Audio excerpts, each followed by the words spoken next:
What's going on, Sports Wars? We're here and we are live for Against the Spread, our Wednesday night betting show. And of course, I'm joined again by the great Robert Barnes. Seems like you were just here for Monday Evening Quarterback, and now we're back looking ahead at all the Week 2 outings here in NFL and in college football.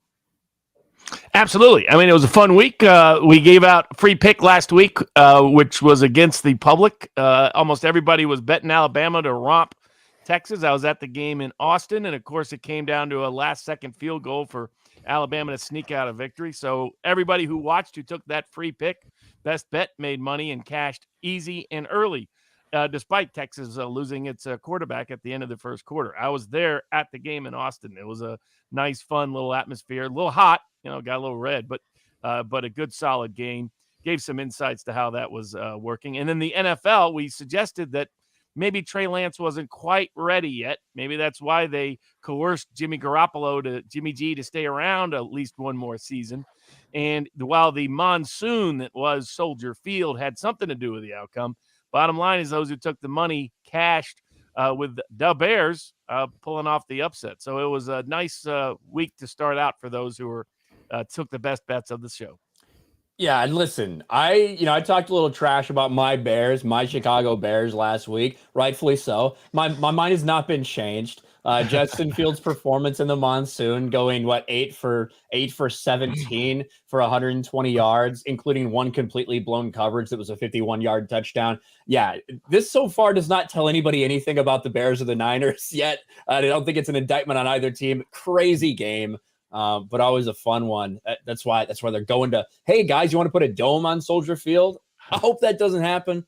But I see from a team standpoint why they might want it to continue that way. But good to have you on, Robert. And yeah, some big winners if you tuned in last week to this show. And if you head to sportspicks.locals.com. But speaking of sports picks, two guys you guys are familiar with there as well. We got Cody. What's up, Cody? How's it going? It's going fantastic. You guys switch from the green screens. You're like, listen, people were giving us shit in the comments for our green screens. we're going to get our gaming setups. We're going to get our sports memorabilia, everything. So I like the setups, guys. And we got Cricket here as well. What's up, man? What's up, brother? How you doing? Yeah, we're working on the setups, man. We're working one step at a time.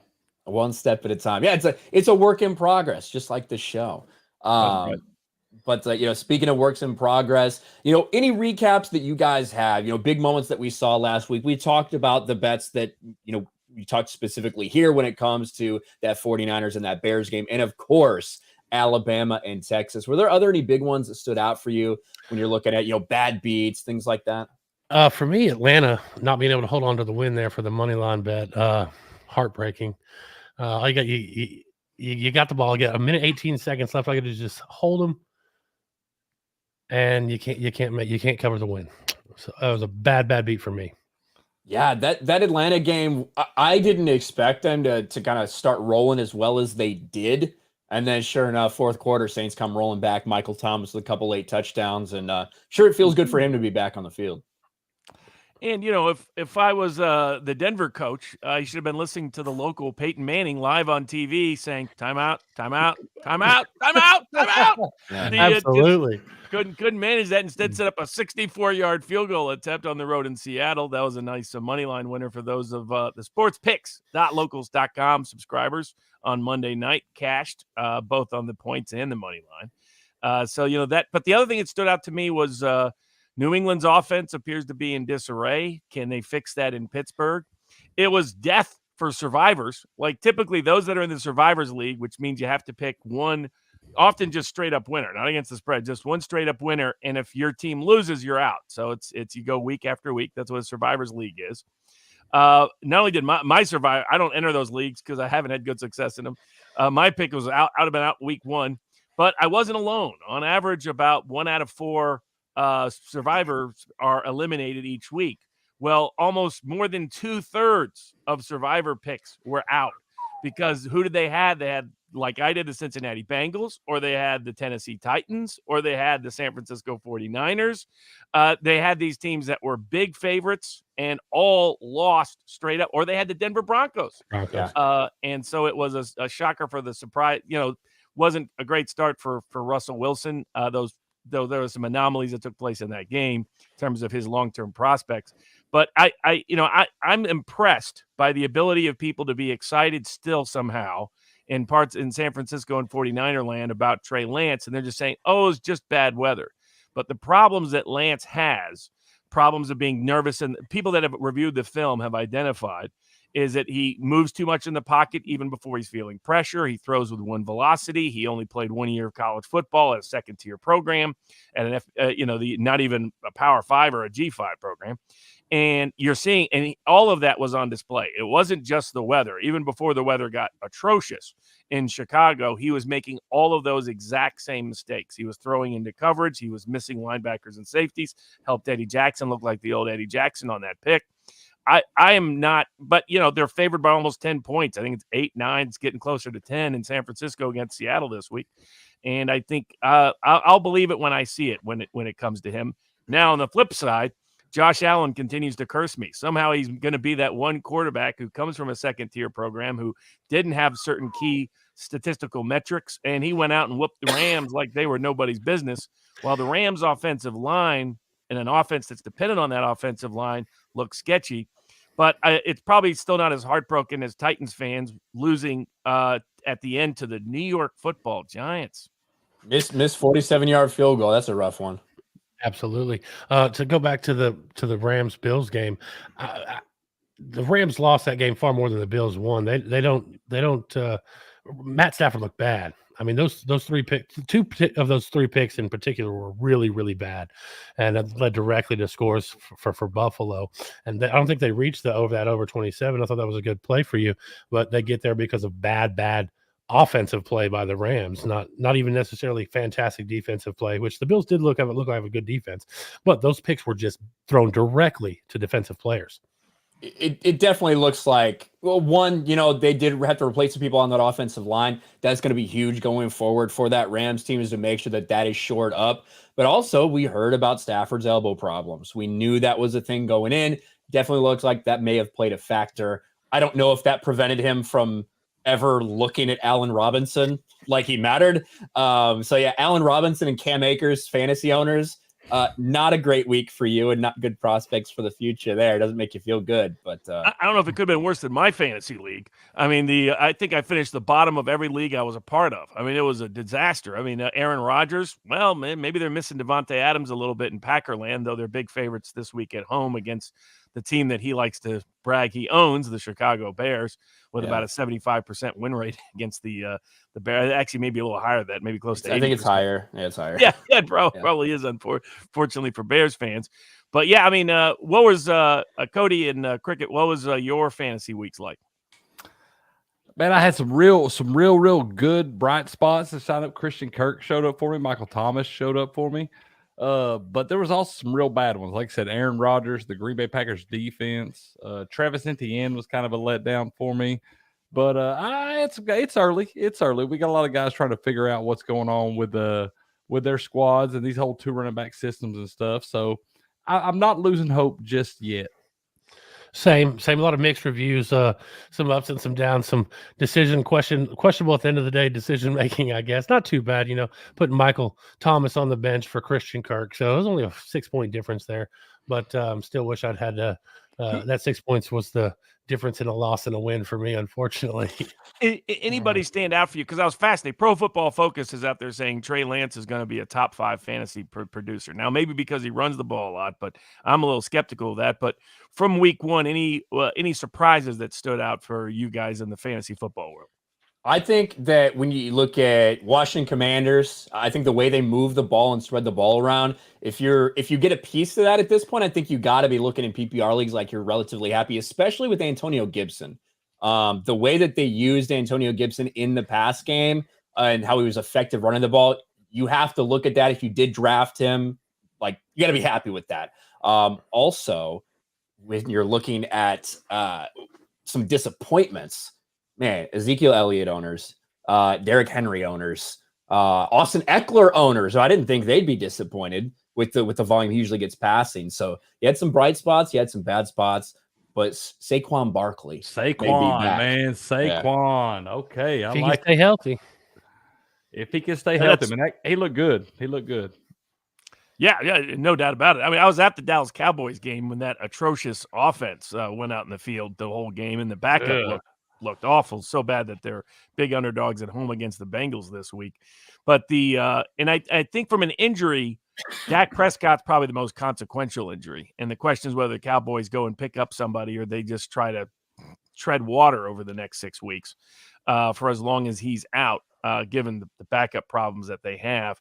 Then otherwise, TJ Watt is out for a month or so for the Steelers, for a team that they pulled off a great upset over Cincinnati, but it's not an overall well-talented team that can afford to lose their best pass rusher. And then Keenan Allen is out this week for the Chargers-Chiefs matchup. So there were some big injuries right out of the gate. Well, Keenan Allen, is he officially out or is he questionable? I just saw the headline. He's out. Oh, wow. Okay. Short week. Keenan Allen, as someone who's owned Keenan Allen for like 5 years in fantasy at different points, he gets banged up a decent amount, but he almost always plays. But with this being a short week, I can see why they might want to hold him out a little bit. He is a little touchy sometimes. You had mentioned, the Cowboys. The question is, who do you go out and get? I think there's people out there that are better than Cooper Rush, but like we talked about on Monday night, I don't think that San Francisco wants to trade away Jimmy Garoppolo. Somebody needs to let Jimmy G play. Somebody needs to. You're right. Well, I think it's going to be the 49ers in week 9. Yeah. I think you might be right. Or maybe week 5, maybe week 6. Right. We'll see. I mean, Lance really needs to bounce back against a weakened Seattle team that kind of lucked into the win against Denver. It wasn't like Geno Smith was lighting up the scoreboard. So and you can't bet on the other team fumbling and going to the goal line as they did, or sitting on the ball and trying to kick a 64-yard field goal again. What's the over under this week for Peyton Manning timeout calls on the Manning cast? We got to put it at 61.5, I think, right? Man, based on what we saw. So. Somebody's got to put that guy in a live stream right into their headset, man, because somebody needs to listen to what Peyton has got to say, because he's got some really good stuff on that cast. It's the best. It's the best commentary out there in sports, live sports, and I mean, most of the announcers are mediocre. You got some of the legends, Sunday Night Football, but Chris Collinsworth's not one of them. That's not what I'm referencing. But but Peyton, watching he and his brother is just great fun. I mean, and they're breaking it down. They're anticipating. I mean, they explain the Ravens' pass defensive problems from last year and the year before. Like, you're probably gonna do this. Probably gonna do this. Yep, it'll be easy to hit this. It's a lot of fun to watch for those who haven't partook. But this last Monday was a particular classic. Yeah, right. Maybe to be fair, that's what they were trying to do. Like, that is what the coach wanted them to do. That was his spot. McManus came out and said, "I told him 46-yard line left hash," and that's where they got me. It's my job to make that kick. That's not what I would do if I had just paid my guy $250 million, Russell Wilson, to come in here. Right. I'm not doing that. Let him play. Let him play the game. Let him play the game. It's 4th and 5. I mean, I've spent the guy all this money. I know he's been in this spot before. I mean, let him get the first down and keep moving, man. I just feel like a 64-yard. It's such a low percentage play, man. And Manning's point was, at least you could try to draw him off. I mean, do something. Don't waste the entire clock. Yeah. They went through 40 seconds. They went through a 40-second play clock, like trying to explain what they were doing, like trying to figure out. Oh, well, I mean, they're going to call a timeout, right? They're going to get together, call a timeout. Well, maybe they'll. Oh, I don't know, Eli. Maybe they'll go draw him off sides, and Eli's like, I don't know if you really have time for that. Like, they're just trying to figure out some reason why they would be letting this clock run out. It's never good to have two potential Hall of Fame quarterbacks, or not potential, but going to be Hall of Fame quarterbacks go in there and like dissect your entire existence right there either. Well, especially for a first-year coach on the road in a big game. Yeah, that's quarterback rough. With a big cash, playing against his old team. That's rough. Yeah. Well, obviously it was a crazy week, but as Russell Wilson would say, let's ride and get into what we got for this week, because it just keeps on going. And when you look at the NFL, we do have a full slate of games, including 2 games on Monday night that overlap for some reason, which is really strange. But we are going to kick off on Thursday night, Amazon Prime Video, with Chargers Chiefs. Cody, what are we looking at for numbers for this game? Well, the Chiefs are favored by 4. They are minus 195 on the money line. Chargers are minus 165. The predicted score of 25-29. The public is on 56%. Oh, well, that's not correct. I'm sorry. I think the public's overwhelmingly on the Chiefs. Chiefs, absolutely. Right. Yeah. Right. I mean, it's varied. So you're going to see this money move throughout through tonight and through tomorrow. But at least the early cash was heavy Kansas City. Yeah, after that blowout. 66%, and then about 75% of the public's taking the over 54.5. Which is understandable because you have two really good explosive offenses. Even though the Chargers, they're new, bringing over Khalil Mack from the Bears. You add him to the other Watt, and you have, or not the other Watt, the other Bosa. Yeah. You add him to Nick Bosa, and you have two of the best pass rushers in the game on the same defense, and we'll see if that works for Staley in ways his defense really badly underperformed and underachieved last year. Now, they're without Keenan Allen. Last year, they went into the Kansas City and beat Kansas City at Kansas City. Kansas City returned the favor at the end of the year, going to the Chargers and beating them in their place, if you can call it their place, since half the fans are usually for the other team anyway. It's interesting. I mean, one thing we've noticed, what we talked about is, Mahomes substituting out their decision to move away from relying upon one big star and paying one guy, Tyreek Hill, a lot of cash. Let's bring in 3 or 4 guys. Let's diversify the offense. Let's deal with some of the limitations Mahomes faced early last year and struggling against some defensive schemes. Let's be a little bit better of a running game. And you saw, you give Andy Reid time and personnel, the man makes magic. He's one of the few coaches other than Bill Belichick and John Harbaugh who have a winning record against the spread throughout their careers. That you're not going to find many NFL coaches who fit into that category. And he demolished Arizona. I thought Arizona would play better. Usually they play well out of the gate under the current coaching staff. Not so much. They needed garbage time to even put some points on the board. And even without DeAndre Hopkins, that raises some questions about Murray. But we'll see how that develops, whether the wheels have totally fallen off. But my own instinct is I'm not quite sold on the over. I lean a little bit more towards the under. But it's interesting, only 4-point spread. In other words, they're basically saying, because the Chiefs have one of the best home fields in the NFL, they're saying if they're on a neutral site, this is an even game. That's a lot of respect for the Chargers, who haven't quite proven they have a run game to match the pass game. And it's going up against Mahomes in a division rivalry. They lost last year at home. I don't see them slipping up again. So my lean would be towards the Chiefs in the under. This game, I'm going to go and I lean toward the Chiefs. The Chiefs looked way too good last week. Andy Reid gets his team ready to play week 1. Something we didn't really mention last week. He was 8-1 in week 1 going into that game with the Chiefs. So we should have probably talked about that a little bit more. But something we want to note is that these two quarterbacks have never met and not scored at least 54 points. So this is for me, this is a big time. My lean is toward the over in this one. Like I said, it's set right at 54. But even if the Chiefs blow them out, I can see the Chargers putting points on the board and being able to get to that over there. So over 54 is really the spot I'm liking in this one. Yeah, and this game also could be affected by an injury that we didn't really talk about, which is their new kicker's Justin Reed, who came in and performed admirably. But again, this is not a normal NFL kicker. I don't know if that's what they're going to stick with for this game, but that could definitely lead to some bad breaks for people when you are looking at these betting lines. Not usually something we have to talk about, a safety, right, defensive back who's kicking, but that's what we have right now for the Kansas City Chiefs. So that's going to be a good one. Amazon Prime got a very good game right there. The first Sunday game, Jets-Browns. It's still going to be Joe Flacco at quarterback for the Jets. They've already announced that, going up against the Browns, who coming off a win against Carolina. Cleveland coming to the Jets. The Jets are +6. Money line of 225, minus 265. The Browns are over under a low over under in the NFL of 40.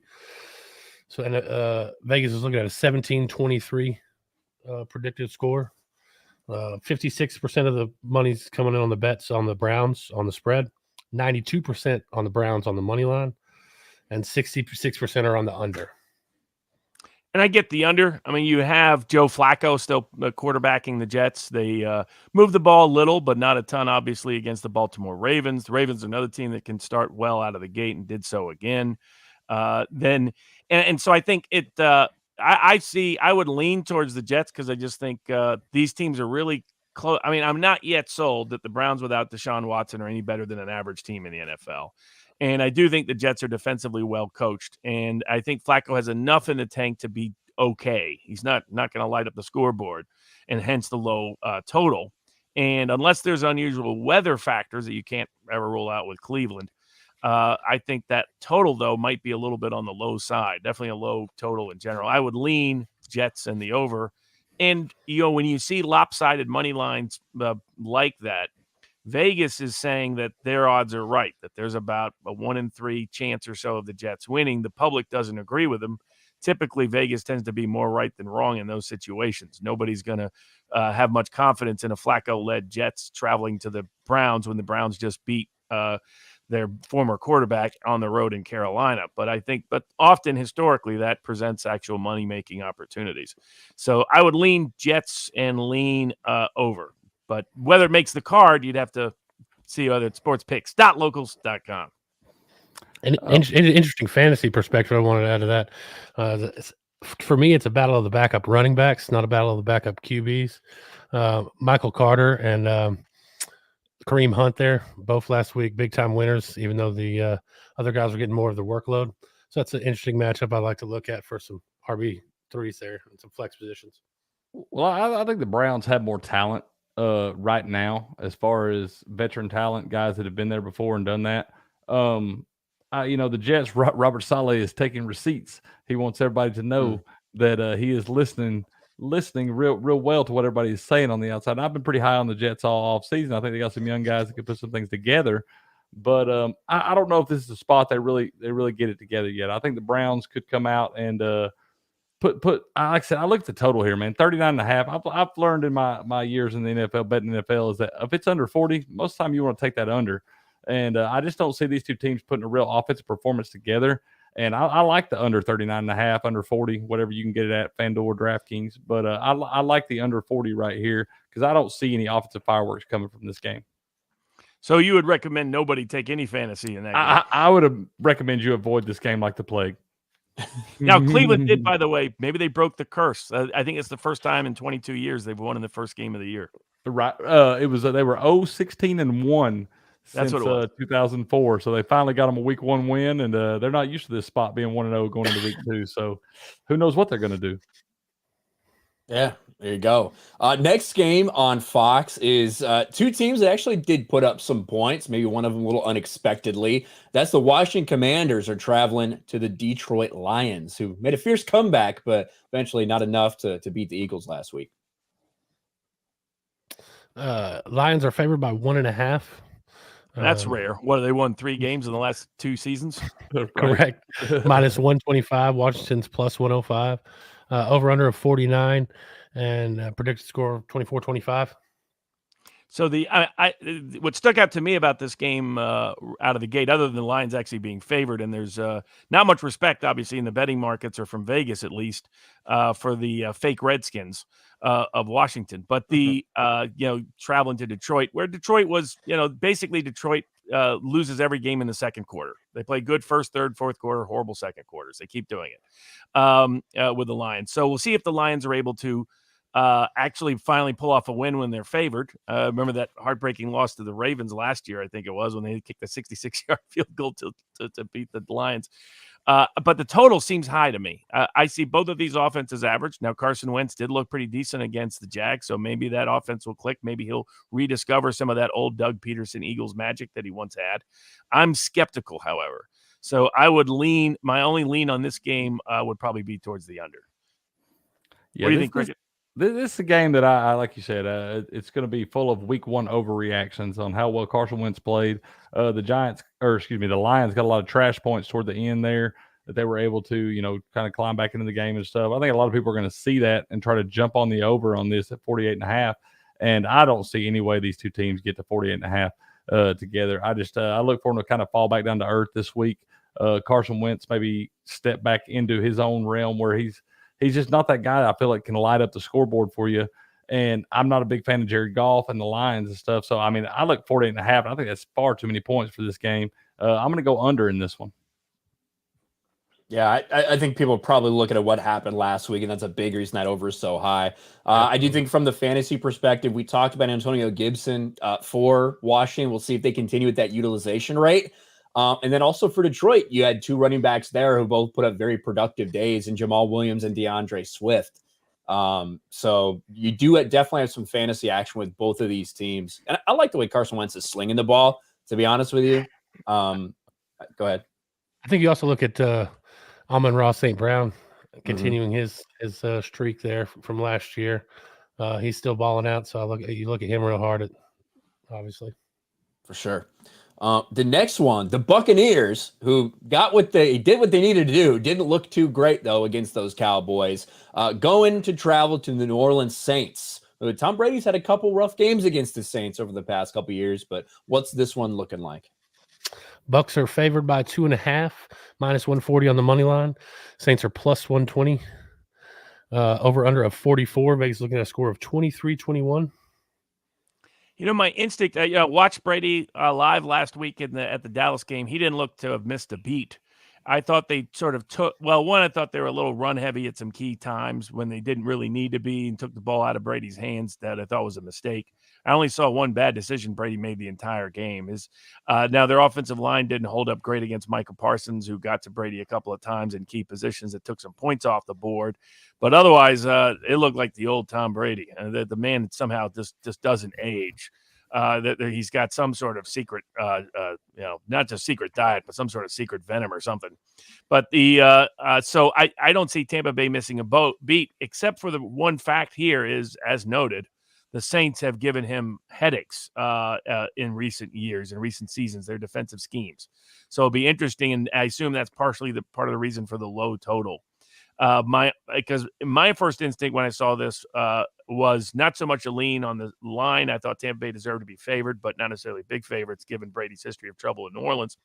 But I thought the line was a little bit low given the offensive capabilities. It's basically saying they don't really have much confidence in the Saints offense after their first week out at Atlanta.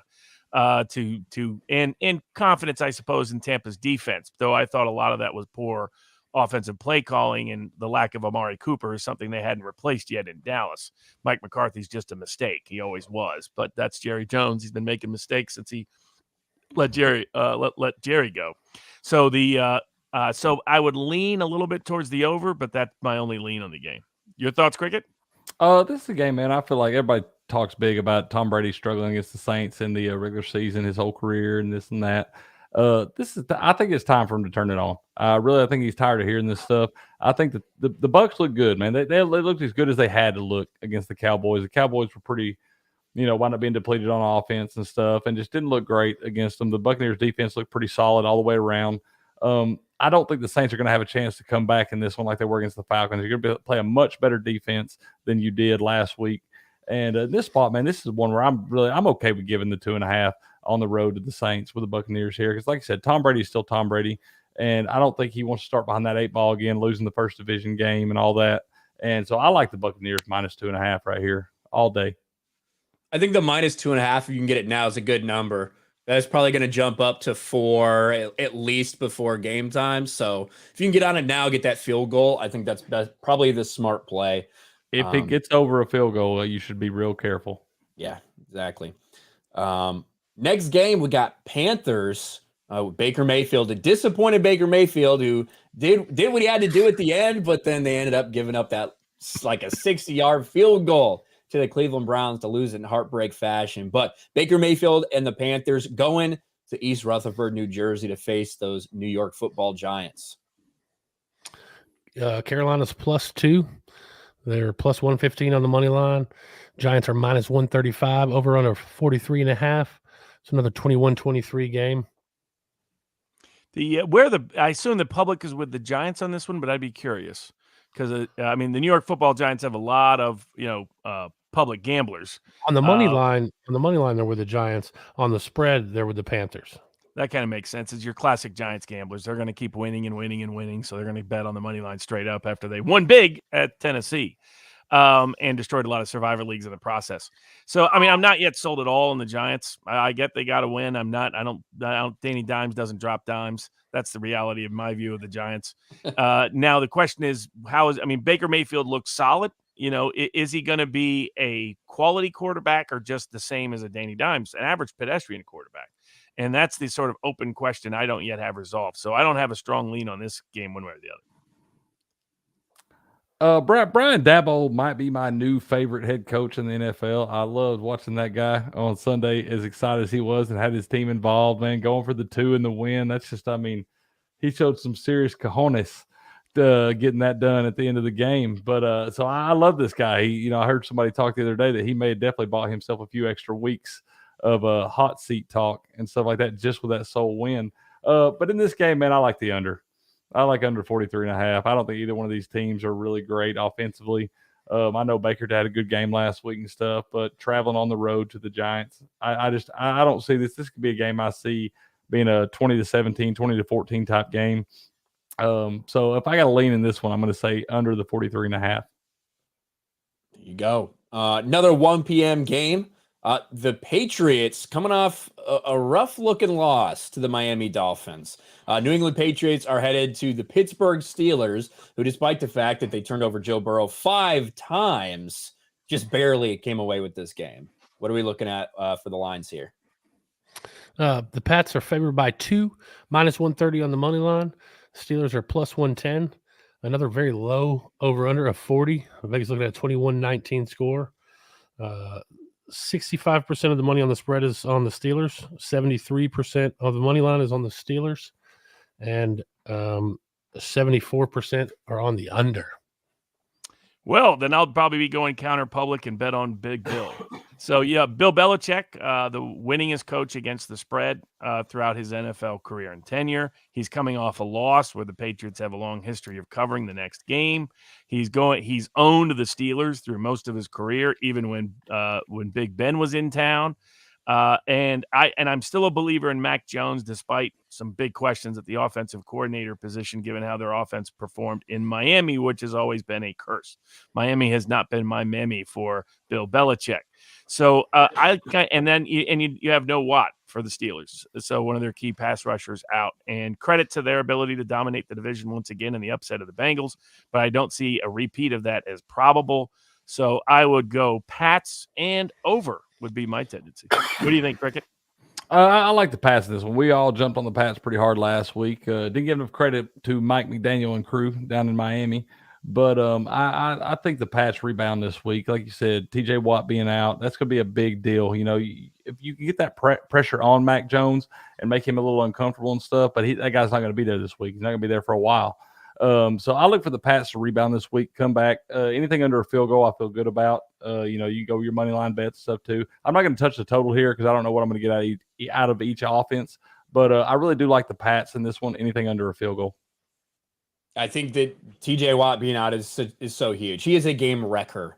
Like he affects your entire game plan where you have to put so much attention on him because all the things he can do. So with him out, that defense normalizes itself. All of a sudden, you're not forcing the ball out as quick. Minka Fitzpatrick can't be as effective when TJ Watt's not hurrying the quarterbacks up. So I think Mac Jones, it did look like he got injured there in that game. They did some x-rays. He's going to be fine. He looks to be able to play, no problem. But at some point in time, I think we do need to see Mac Jones become something other than what the Patriots have put out there so far. Absolutely. I think from a fantasy standpoint, you have to question that. A lot of people are going to hammer away at that Steelers defense thinking they looked really good last week, but you're without Watt, it's a totally different defense. Yeah, and Joe Burrow made some mistakes. Like Joe Burrow passed himself in some unforced errors last week. And Joe Burrow is going to take a lot of sacks. That's kind of the player he is. Doesn't usually turn the ball over as much as he did. Yet they were still able to move the ball almost at will. So I think that should be a concern for that Steelers defense going forward. But yeah, it's going to be a game of checkdowns if I know Mitch Trubisky and Mac Jones. Another 1 p.m. game. We got the Indianapolis Colts, who have not won a game or lost a game because they tied to the Houston Texans against the Jaguars coming off that loss to the Commanders. Colts are favored by 4 points, -180 on the money line. Jaguars are +155. over under of 48. Vegas is looking at a 26-22 score.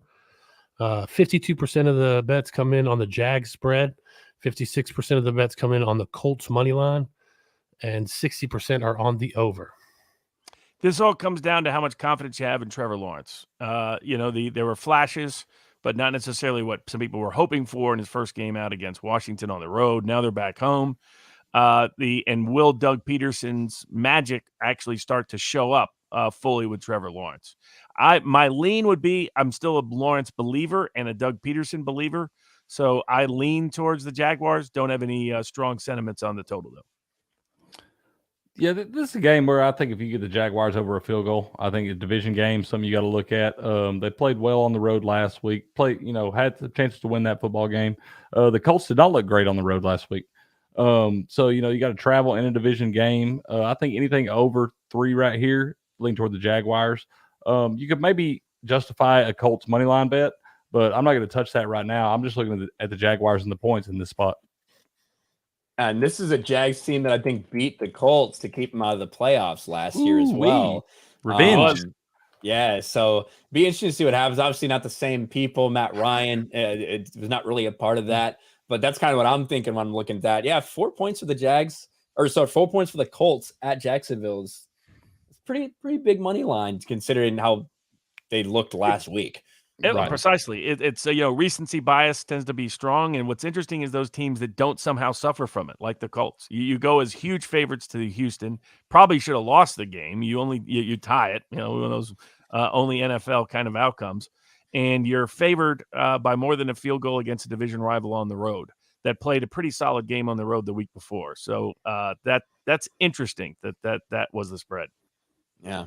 And the next game to me looked interesting as well, because considering the game, the way that these two teams looked, the money line is actually the over-under, is less than the game we just talked about. Dolphins, Ravens. So Miami Dolphins, who looked very good against the Patriots, and the Ravens, who were on autopilot against a weakened Jets team. That over-under is less than the Colts Jags, which I thought was weird. Absolutely. The Ravens are favored by 3.5, minus 180 on the money line. The Dolphins are plus 155. The over-under is sitting at 44. Yeah, you're right. That's 2024. I mean, I take that as a sign that Vegas doesn't have much confidence still in Tua, despite the win at home.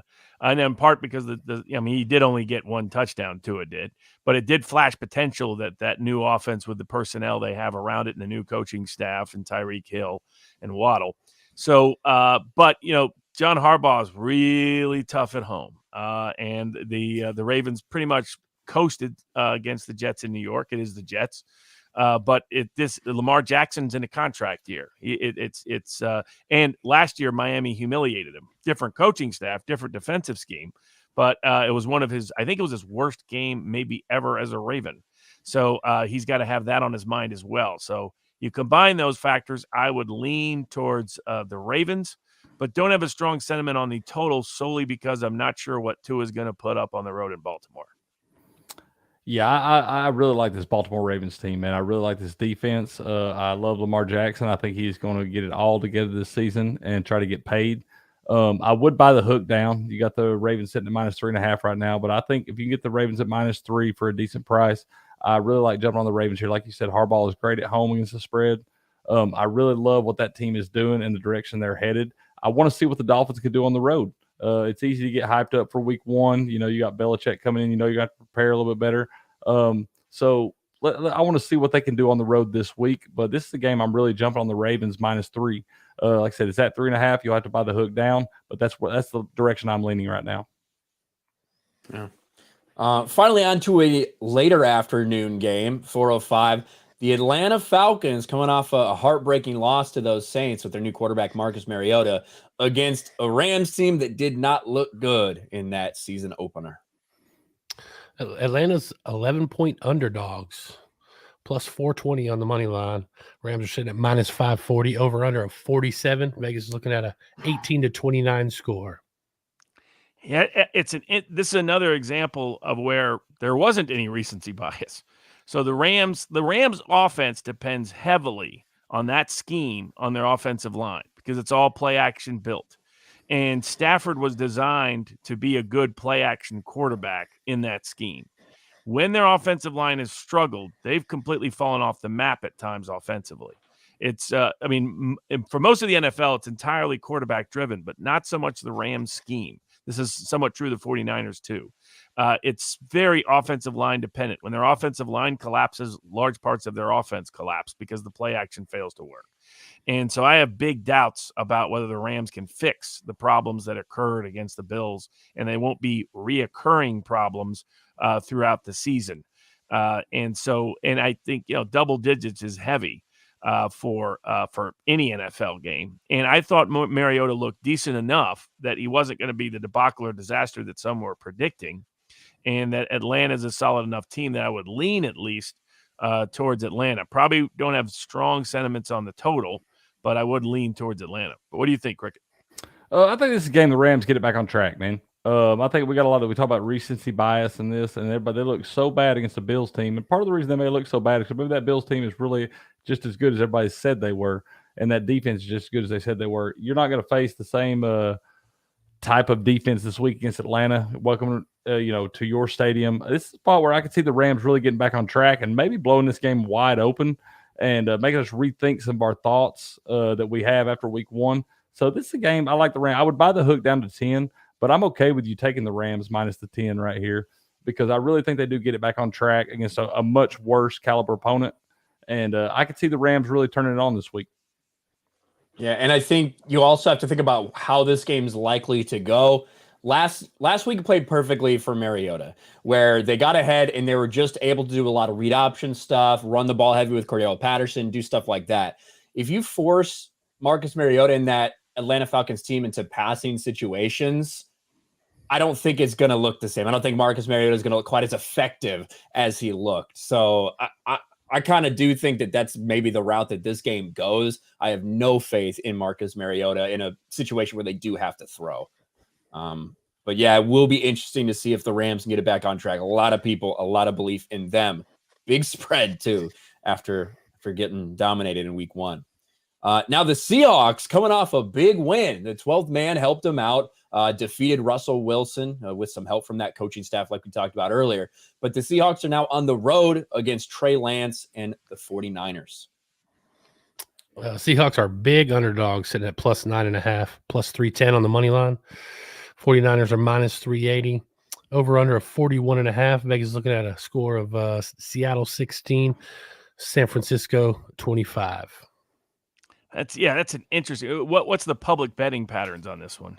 I'm assuming they're still sticking with San Fran, writing off the Chicago game as just a monsoon game, given some of the other stories and headlines that I've seen from the 49er fan base and from many in professional football. On the spread, it's 50-50. The public's 50-50. On the money line, public's on the Seahawks, and 70% is on the over. Interestingly enough about the weather, it's the only game this week with an overcast at all. So interesting. So yeah, I mean, it's I don't know if I have confidence in Seattle to repeat something, and though I do have big doubts about Lance. I think the line is high. If it got up to 10, I would lean towards Seattle. Don't have a strong feel on the total, but might lean a little bit towards the over. But Seattle at time, their offense looks like it could be completely inept, and San Francisco's defense, despite some of their busts last week in the monsoon in Chicago, usually is quite good. So I may not have any strong lean on the case, but if there was any, I would lean a little bit towards the underdog if they reach double digits. But what do you think, Cricket? Yeah, this is a game, man. I got to stay away from just because I don't know enough about the 49ers after watching what they played in last week. I can't really judge much from that. I mean, they were in a straight-up monsoon up there in Chicago. Elijah Mitchell's down. He's out for the next couple months with the MCL sprain. Jeff Wilson Jr. is going to have to step up, make some plays for them. I need to see more from Trey Lance. So this is a game I got to avoid altogether because I don't know really what I'm going to get. The Seahawks, how hype were they with Russell Wilson coming back and all that stuff on the first Monday night game. So this is a game I really just got to avoid and sit back and be a fan and try to see what I get out of week 2 in these two teams. Yeah, we also did not get to see George Kittle at all in that first game. So I do think that'll probably be a heavy target for Trey Lance when George Kittle is back. Right now, he's still questionable. Do not know what's going to happen with that groin injury he has, but something to definitely look at, because if he's not going to play, I think that's really bad news for that 49ers team. Absolutely. And then we do have, I mean, this would have been a great matchup if Dak Prescott had still been playing. But we do go back to Dallas, back to Arlington, and the Cincinnati Bengals are headed to play Cooper Rush and the Dallas Cowboys. Cincinnati's favored by 7.5, minus 330 on the money line. Dallas is plus 275 with an over-under of 41.5. Vegas is looking for a 17-24 Cincinnati win. And how's the public betting? The Bengals are 86% on the spread. The bets are coming in 86%, 94% on the money line, and it's 50-50 on the over-under. So, while I watched that inept Cowboys offense, the defense was actually pretty solid last week. And 7.5 is a lot for the Cowboys to be getting at home, even with a backup quarterback. And there is a historical spread pattern in the NFL, which is the first time a backup quarterback is starting, there tends to be an overreaction in the betting markets. And the team with the first-year quarterback the first-time starter tends to cover at a high rate. I would lean towards the Bengals, not towards the Bengals. I would lean towards the Cowboys. And I would even suggest, when you get that kind of lopsided action and you have a team playing at home with a coach's ability to keep his job if he doesn't, do something, that might be tempting for a little sprinkle on the money line on the Cowboys as well. To pull, it would be a heck of a shocker for the Bengals to start out as near Super Bowl champions the year before and 0-2, losing to the likes of the Steelers and the Dak Prescott-less Cowboys. But I don't think it's as quite as out of the realm of possibility as as Vegas thinks. So I would lean actually towards to the Cowboys to maybe rally in Dallas. But what I watched from Cooper Rush would lead me not to rush to the window to make the bet. Well, what everybody needs to remember too is this offense looked pretty inept with Dak at the helm. I mean, they did not play well throughout the entire game. So this is one where I look for the Bengals to rebound, man. They looked pretty bad at times against Pittsburgh last week, but I think Joey Buckets gets it in line this week. 7.5 is much for me. I like to buy the hook down. I'm all about buying the hook, but I think if you get the Bengals -7 here, I look for defense to be able to take control in spots, maybe get a defensive touchdown. Cooper Rush throwing a bad pass somewhere, something like that. But I'm going to lean more toward the Bengals in this. But like I said, I would buy the hook down. Yeah, it's tough to tell what's going to happen. Cooper Rush did win a game last year, I think, at one point for them. So you never know. I guess maybe with a week of preparation, they can do something game plan wise, but that offense looked anemic against the Buccaneers defense. From a gambling standpoint, it would be much easier if Dak was playing and we could get a little more sound line Absolutely. on that thing. But yeah, it's kind of a coin flip in this spot with Cooper Rush leading the Cowboys into the pack. You might see more Zeke Elliott because he might work better they might be a run-heavy offense with Cooper Rush as the quarterback, and they might play him more. And given how much they're paying him, they kind of do need to play him a little more. They got a great offensive line too, man. Great offensive line. Well, they got a left tackle that they just replaced, though. When you look at Tyron Smith going down, and the guy I think they had set to play guard has to move out to tackle all of a sudden, and that was a problem even that we saw in that game. And I don't know, the past year or two worth of Ezekiel Elliott, and I think pretty inefficient when you look at how many yards per carry he's getting compared to what he got in the first couple years of his career. I don't know. I like more Tony Pollard. I'd love if they spread it out a little bit more and maybe got Tony Pollard involved in the short passing game or something like that. Something to mix it up, because, man, Zeke didn't look good running the ball last week. I think the Cowboys team is really screwed right now. So we'll see. Making me look bad, man. Making me look bad. Well, I'm just saying. It's a crapshoot. You know what I mean? Like, who knows what's going to happen? You're right. Oh yeah, I mean, no doubt. I mean, you don't pay running backs big contracts because they have short shelf lives, and if they need to know now, in my view, whether Zeke is worth keeping around or whether they just need to make the move. So that's what I'm curious to see. They need to make the decision one way or the other. And I don't know if you can move them. Like, and get anything for him. You know what I mean? Other than just unload Well, his I mean, contract, if you're going to shift to that different style of offense with Pollard, go ahead and do it. Or if you're going to try to stay the power team that you kind of want to pretend you are, then at least try that for a full game rather than within a game going back and forth between your offensive schemes. Yeah. Next game we have is another looks like to be almost a double-digit spread here, at least. Texans go to the Denver Broncos. Russell Wilson still looking for that first win. Texas is +10, +410 on the money line. The Broncos are -520. Over under 44. Vegas looking at a 17-27 Broncos win. 68% of the bets are coming in on the Texans on the spread. 80% is coming on the Broncos on the money line. 66% of the public's on the over. So, yeah, that's interesting. So, it depends on what you think of the Texans' offensive performance last week in terms of both the total and the spread. What was that a one-off, and we're going to, see what we saw at the end of last year from the Texans? Or is this in the second year really sort of getting some momentum and ability? And are we going to see the unleashed Broncos offense that everybody expected when you pay $250 million to a quarterback coming home off a disappointing loss? The public hitting Texans so hard makes me leery of the game, and I'm not sure yet that the Texans offense is really actually going to be consistently above average rather than below average like they were much of last season. So I'd probably lay off of this game. If I had any lean, I think double digits is tough for a team to cover unless there's a definite evident disparity. There may be here, but there might not be here, depending on whether what we saw last week will continue or whether what we saw last week was the anomaly. Yeah, man, this is a game where I just, the Broncos, it was such a bad game on Monday night for the entire Broncos franchise. I feel like, Nathaniel Hackett made some really bonehead head coaching calls down the stretch there with the timeouts that we talked about a little bit earlier with the Eli and Peyton podcast. But, this is a game I really look to the under. 45 is a lot of points for me in this spot with both these unproven offenses. I don't know what I'm going to get out of Denver's offense. Like you said, they put a lot of money into that, but I don't really know what I'm necessarily going to get out of that. I didn't see anything to make me just jump through hoops on Monday night.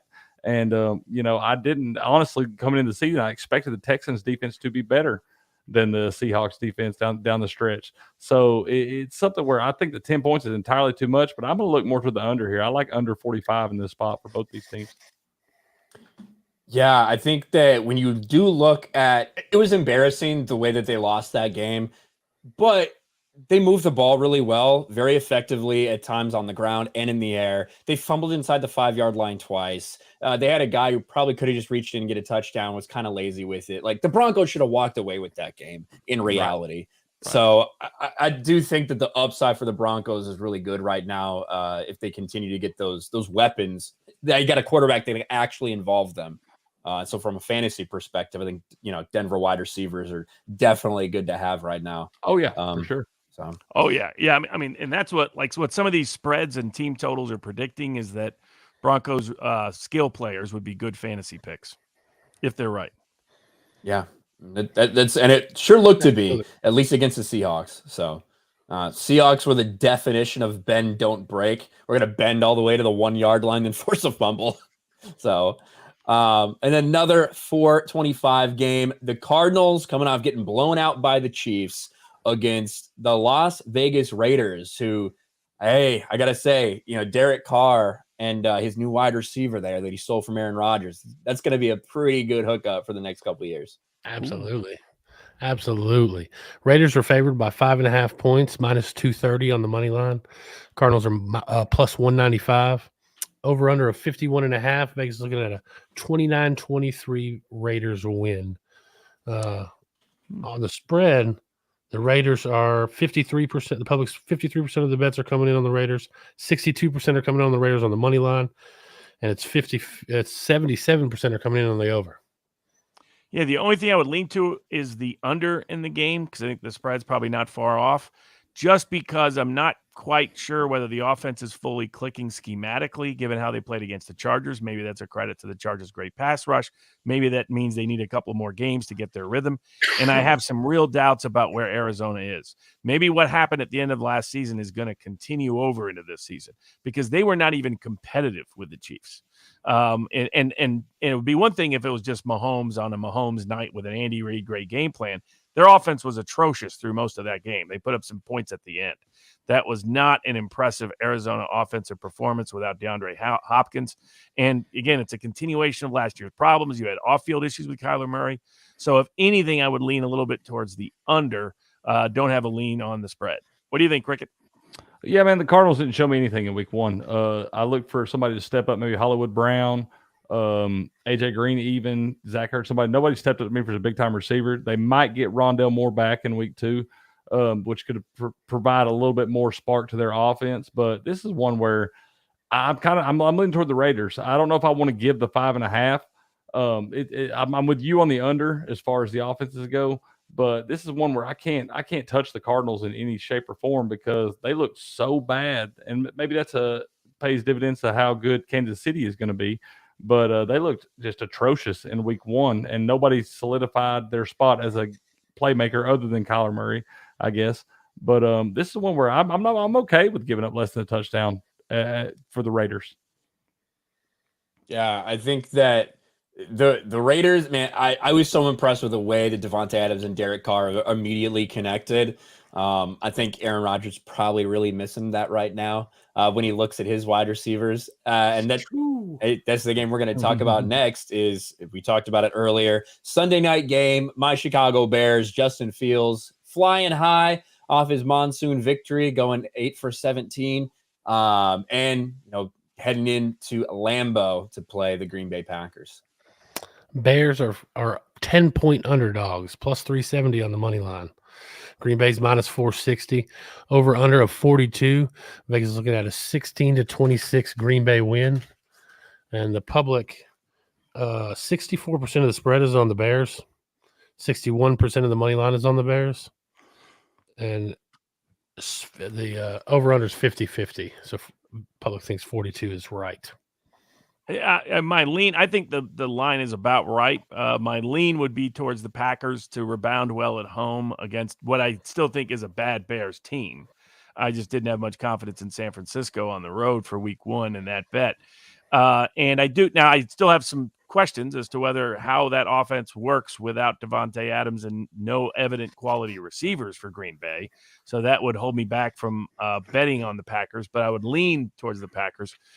Probably with those kind of odds, the money line, I think the proper money line probably should be minus 800 given Rodgers' history against the Bears.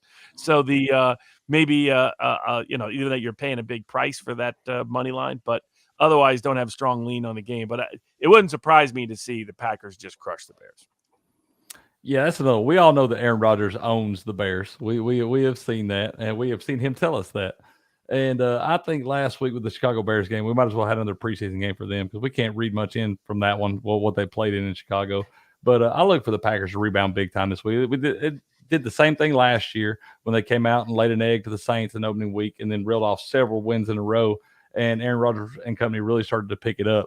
And so I look for him to do much of the same and still continue to kind of, I know they lost the Vikings last week, but they have been pretty dominant in that division. And I could look for them. I see them winning this by 2 touchdowns. I really do. Yeah. And I think that Vikings team is a good team. Absolutely. They can put up points. Now, I don't think anyone thought that, the Packers would be held to 7 points. I don't think anyone was really expecting that. I don't think anyone was expecting A.J. Dillon to be the leading wide receiver or the leading receiver for the Green Bay Packers. So I think there's really some concern there. Real quick note on that game, man. I feel like the Vikings coaching staff managed that game great down the stretch. Man, they really were able to keep it in their control and do what they wanted to do with their offense and stuff and really shorten that game. And I thought that coaching staff did a great job in that game.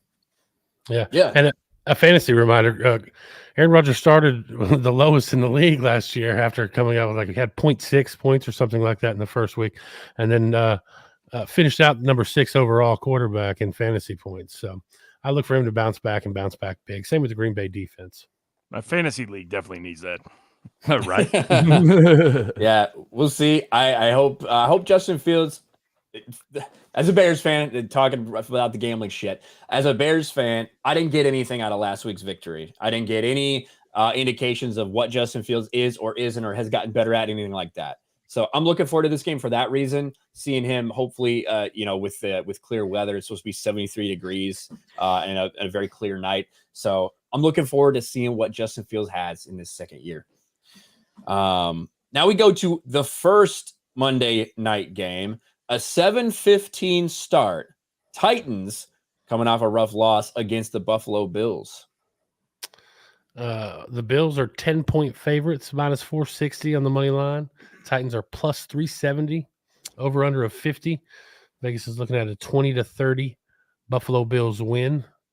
67% of the bets are coming in on the Titans spread. 88% is coming in on the Bills money line, and 72% on the under. I want to keep in mind the Titans always play the Bills very tough and very tight.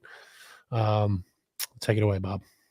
So you're reminding Bills fans of the Music City Miracle, the great Titans win in the playoffs against those Doug Flutie-led Bills. So Mike, I think the spread is still a little high. I think the question, even if I'm wrong about the Bills, let's say the Bills are the best team in the NFL, double digits against the team that was the number one seed out of the AFC last year, just because they didn't come off with a great game and missed a field goal at the end against the Giants, I think is an overreaction. So I think this is an overreaction week. I think if the Titans had won with ease and the Rams had won, this is probably 6 points, 5 points, something like that. So I think double digits, a little hefty price for the Bills to pay. So I would lean towards the Titans. Probably don't have a strong. I think the total is close to where I would put it. But whether or not I get to the window depends on whether or not I'm willing to let Josh Allen smack me in the face again. Yeah, this is the game, man. Like you said, big overreactions. Everybody's kind of down on the Titans, way up on the Bills. That's too many points. Plus 10 is too many points right there. I'm not going to touch that. I'm leaning more toward the over in this spot. 47.5. I look for the Titans to maybe be able to get it rolling a little bit. But I could see. I think the total has moved up to 50, Cricket. 50. Oh, it has moved to 50. Okay, Yeah, I'm looking at DraftKings right now. Okay, 50 is a little closer then. That's another one. That puts it more in that territory of no touch. So I do think if I got to lean in this one, I think the Titans plus 10, I think that is far too many points to give that team. I don't think we would have ever expected that to be the spread when we were coming into the season. And like I said, after week one, there's going to be a lot of giant overreactions. And I look for the Titans to get a little bit back on track this week. I don't think they win the game, but I think they can keep it within the 10. As close as they've played them over the last couple of years, I'm going to sprinkle a little bit on the money line, even though I try to avoid doing that on the teams that I love. Yeah, I think the Bills are really good. I think when you look at the way how sharp Josh Allen looked, I think was very impressive last week. We all know that he can run. We all know he can make plays. But in terms of where he was putting the ball, the precision he was putting the ball out there, like to those receivers, and how calm he just looks in the pocket, I feel like Josh Allen just continues to make strides where I never thought he would. I think he's playing really well right now. And that Bills defense was top 5 last week, last year, certainly looked good against the Rams. So real good. Look real good. Yeah. This is going to be an important game for the Titans. You know, that was a rough way to start. Derrick Henry could not get rolling. I actually saw somebody lay out Derrick Henry, which I didn't think that was possible. Right. Like, I didn't think, like, physically, gravity, physics, all these things. I didn't think it was possible to lay out Derrick Henry like that. But somebody optical illusion.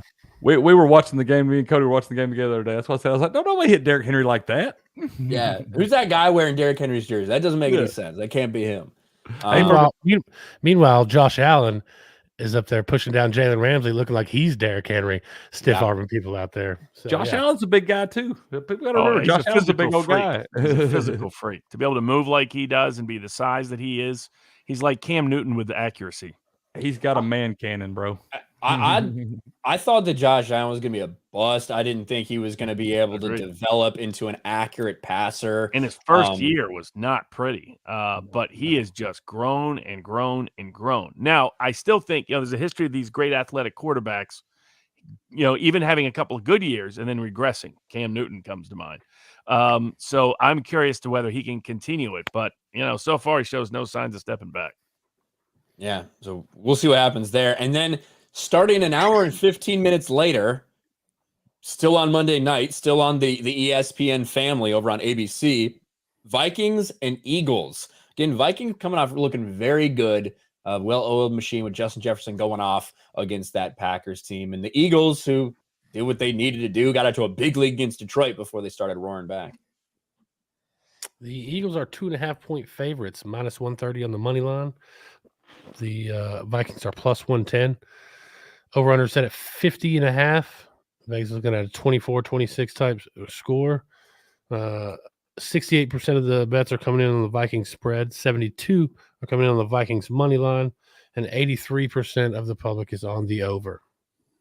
Interesting. I would say if I have a lean, I think the Eagles at home do well with the Vikings coming off that big win against the Packers at home, traveling to Philly, one of the meanest, vicious places to play. I mean, this is a city that did boo Santa Claus, so it's not an easy venue to go into and get a win. I would probably have a slight lean towards the Eagles, but that would probably be about it. Yeah, this is another one. I'm on the total. I like the over 50.5 right here. I feel like they both showed me enough last week. I really like what the Vikings coaching staff did in week one. I'm really more leaning toward the Vikings in this spot if I'm going to pick a side, but I'm probably going to leave that alone. And I really like the over here. Both these teams showed me the ability to score the football, and like you said, tough atmosphere in Philly. So I don't really want to jump on the Vikings, but over 50.5, I like that spot for these two teams. Yeah, I think that, to me, just gut, I feel like the Vikings are going to go in there and win. To me, these teams are interesting because both the Eagles and the Vikings are on that level of good teams that typically beat bad teams, but don't win against great teams. That's kind of the definition of both of these teams, or what they have been over the past several years. Right. I liked what I saw from the Vikings against what I think is a better opponent in the Packers last week than what we saw from the Eagles, but it's kind of a toss-up. It's a tough one to look at when you're talking spread. And I think that's the last game we have right there. Now, real quick, are there any of these that we're looking at, guys, before we'll hit a couple super chats and we'll look into NCAA? But before we move off NFL, is there anything you're looking at best bet wise? Hey, really, this is what you should be looking at. This is one that Vegas has put a weird number on. What do we got, Robert? I mean, I think for the NFL, I don't have my best bet this week will be in college. I think looking for some opportunities out there where nobody's paying attention. This will be my best bet. It'll be for the NFL because it'll sound the craziest. The Cowboys to cover the 7.5 at home against the Bengals. Nobody thinks that's going to happen. They're the least favored bet in all of Vegas currently. And so I'll stick with Dallas to make a bounce back, at least cover, especially I like that little extra hook there. For the Cowboys. I don't know if they'll be chanting, "What about those Cowboys?" at the end, or "How about those Cowboys?" But I think they'll bounce back this week, and Cooper Rush will have at least one day of notoriety in Dallas. There you go. What about Cricket or Cody? Any for you guys? Yeah, man, my best bet of the week is going to be I like the Texans plus 10. I do. I didn't see enough from Denver, and early on, maybe I'll wind up eating those words. Maybe they'll come out and just light them up this week. But I really like the Texans getting that many points. They showed me a lot against the Colts in week one, and the Denver Broncos did not show me enough against a team that we expected to be in the bottom 5 of the league coming into week one. I look for the Texans to cover this spread, and hey, it wouldn't completely blow my mind if they were to get you a good money line win here. I'm going to go with the homer pick, the Tennessee Titans plus 10 against the overinflated Bills, in my opinion. There you go. So yeah, that's NFL. It's NFL previews here. We have a couple super chats. Jeff Atkins for 10. Ryan, I'm going to be at the October meetup. Bears play the Cowboys that Sunday. I'm a Cowboys fan. Care to make it interesting?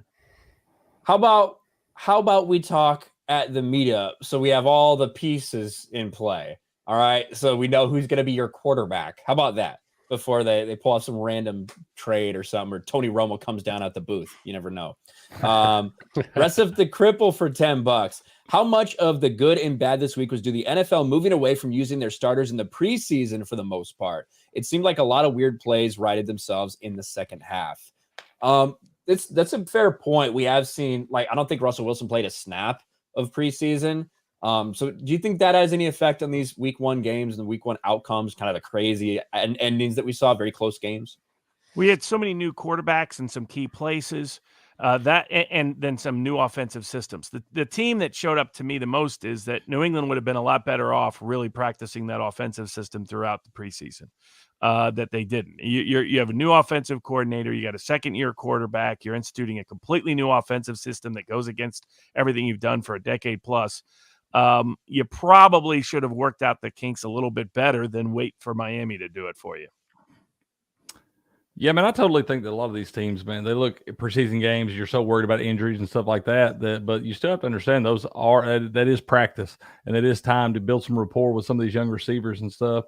And a lot of these teams do not do that anymore because you got to protect your $200 million guy at quarterback.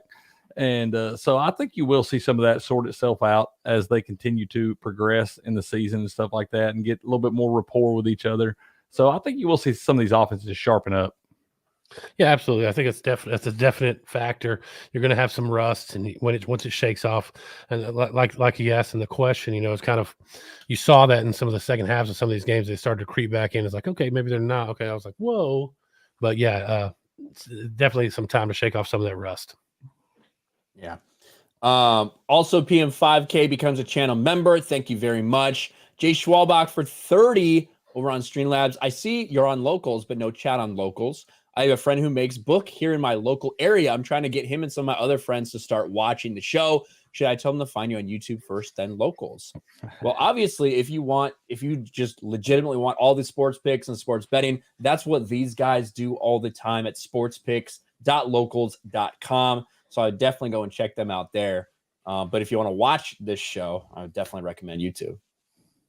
So, and I saw somebody in the chat ask to post your record against the spread. Hey, they're pretty open about it at sportspicks.locals.com. They have their entire record from last season and all their winners and stuff like that, and as well as week 1. Last year, week 1 recap.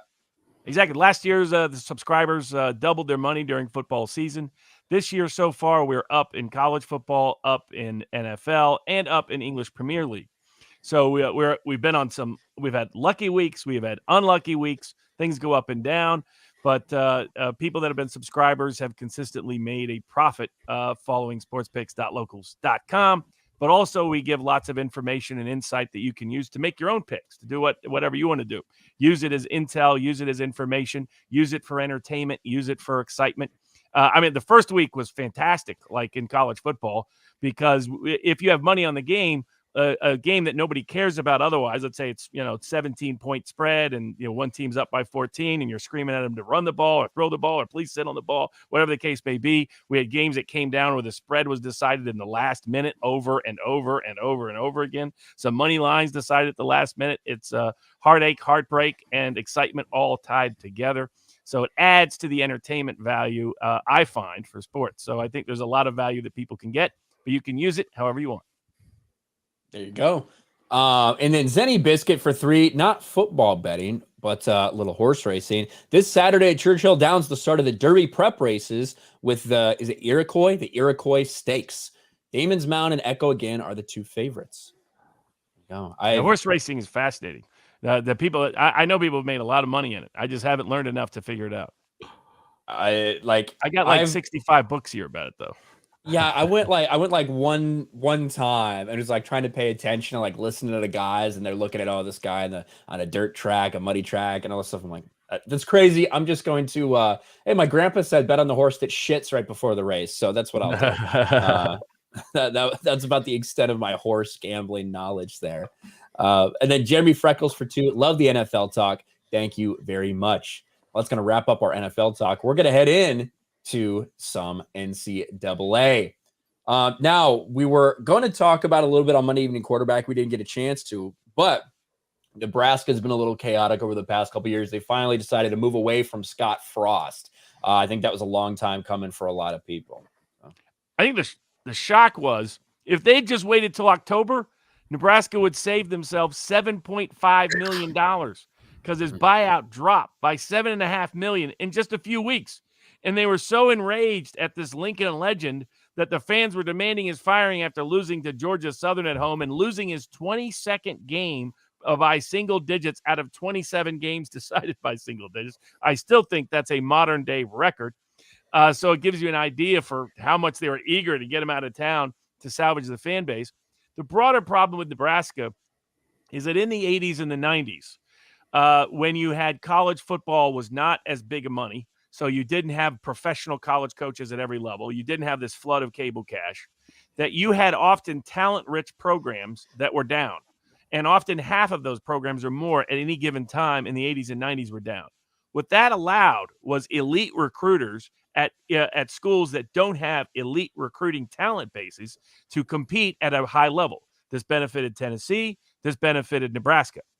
The problem was the expectation of both fan bases was that would continue when all of a sudden college football had this flood of cash to where you have assistant coaches all over the place making $1 million plus at like random schools in some cases. That was going to bring in a professional class capability of coaches. So you were going to equalize a lot of their coaching capabilities, and particularly the talent-rich big brand programs were not going to stay mediocre anymore. You get fired within 2 years if you are. The net effect of that was going to be players in high school like to stay near home for college football. That about 75-80% of players don't go more than a half day's drive from grandma's cooking. And so what that did is that flooded the talent back to the talent-rich program. So whereas Nebraska could go into California and go into Texas back in the 80s and 90s, that wasn't possible anymore in the 2000s, nor for Tennessee to go to Alabama or South Carolina or Georgia or even Louisiana and also Tennessee and California and snag talent. And so both programs have suffered from excessive expectations due to unique recruiting coaches and unique recruiting landscape of the prior era. So Nebraska thought, well, maybe the Big 12 is the problem, move to the Big 10. The problem is Nebraska doesn't have a natural recruiting talent base. They could throw as much money as they want. Urban Meyer ain't taking the job because he understands this as well as anybody. That's why he left Utah for Florida. And when he realized he didn't want to compete in the SEC every year, he fled it for Ohio State. He's not going to go to a program that doesn't have a talent right built in. Now you can be Oregon and buy a lot of talent with your Nike sponsorship, and there's no question that the transfer portal and the ability to do to basically pay a certain number of players each year will help some of these programs. And Scott Frost never proved capable at either one. It really leveraging that. But the probability that Nebraska returns to where they were in the 80s and 90s is just not going to happen in the modern college football landscape. So what they should do is what Tennessee finally did, which was go to a creative coach, go to a coach that has a unique scheme that can use their unique scheme to be more competitive. Don't pretend you're going to be able to go back and re-recruit as if the 80s and 90s exist. So that's who they should be looking for. Look for a guy like Leopold at Kansas. That's a guy that went into a program totally moribund. They went to West Virginia and whooped him as a double-digit underdog. This is a team that beat Texas last year in Austin and managed to pull off that upset. I mean, a program that had been down for a decade plus. It hadn't been good since the guy that liked to slap his players was there. So if they're serious in Lincoln, don't go for the big name. Don't go for someone that you think can somehow magically fix the recruiting problems. Tennessee's been through the exact same thing as Nebraska. Don't make that mistake. Look for a creative coach on either the offensive or defensive side of the ball, probably offensive to bring in the fan base, and make that the focal point because that's the way you can compete again, particularly in a Big Ten that really only has one powerhouse recruiting program, which is Ohio State. Michigan and Penn State are both going to have an edge over you, but you can be like Wisconsin. You can be like Iowa. You can be competitive week in, week out, win 8, 9, 10 games. Scott Frost never managed to have a winning season. Again, weird luck with Scott Frost, whether he was cursed or he cursed somebody, whatever happened, to lose 22 out of 27 single-score games is a record. It's got to be. But I think that that's where Nebraska needs to adjust its expectations because the game around it has changed. And once they do that, then I think they can make the proper adjustments because they're one of the greatest fan bases in the history of college football, and they deserve a quality product on the field. Yeah, I really like Lance Leipold as well. That guy at Wisconsin Whitewater, he goes to 7 Division III national championships, wins 6 of them, and then moves on to Buffalo and turns them into the best team in the MAC. And then you've seen what he's done so far here at Kansas. It's been really just quite impressive. Look at Buffalo without Leopold. They lost to Right. Holy Cross last week. So, I mean, this guy's a magic man, and he's able to do it not by pretending he can recruit, but by running a disciplined program with creative coaches and an excited personality. You combine that 3, that's going to be a winning recipe at a program like Nebraska. That's what they need to look for. Not the biggest name, not the guy who used to play there. Go for the most creative offensive coach that can show he can win at a program with less natural talent.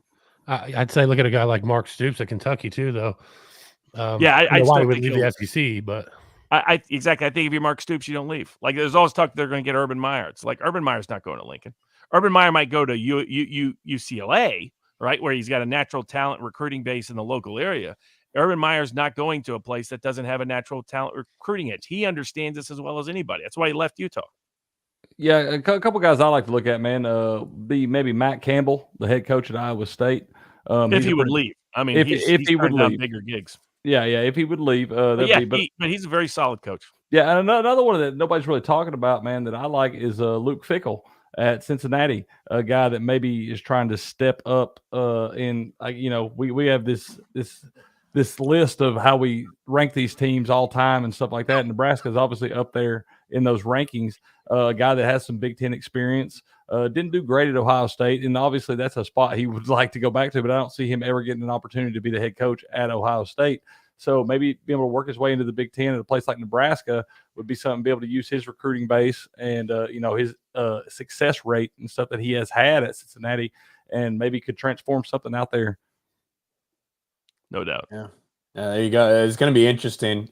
When you can find, it does seem like a lot of times we get these recycled guys who've already failed at top, like places that do get top talent, and then they end up failing there. That's not a hire that you should make in Nebraska. It's your point, Robert. Like, this is where you want to find those. I mean, it doesn't happen often, but you want to find those guys like Brian Kelly who had success at all levels, right? And regardless of the talent pool, he was able to find a way to get success, whether it was at Central Michigan, whether it was Cincinnati, until eventually moving up to Notre Dame.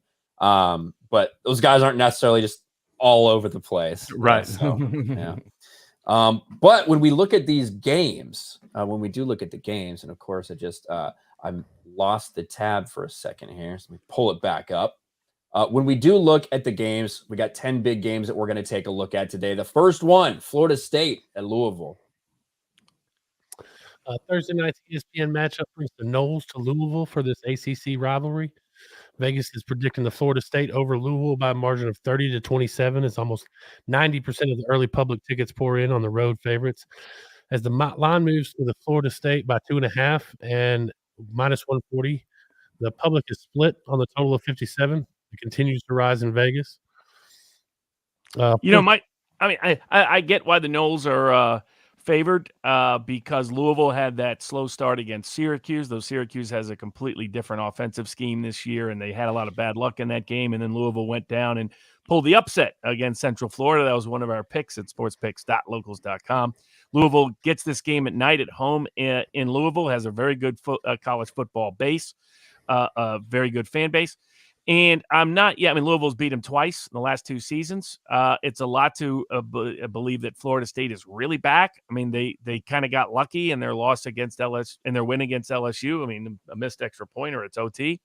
So, and that's an LSU team that, had, in a Brian Kelly transition year, inherited all the problems that were left with Orgeron in his last part of his tenure that led to some issues in Louisiana. So I would lean in this game towards Louisville at home getting points. Though I see why the expectation is that maybe Florida State is starting to get on the track to being back. If they are, they should win this game by more than a field goal.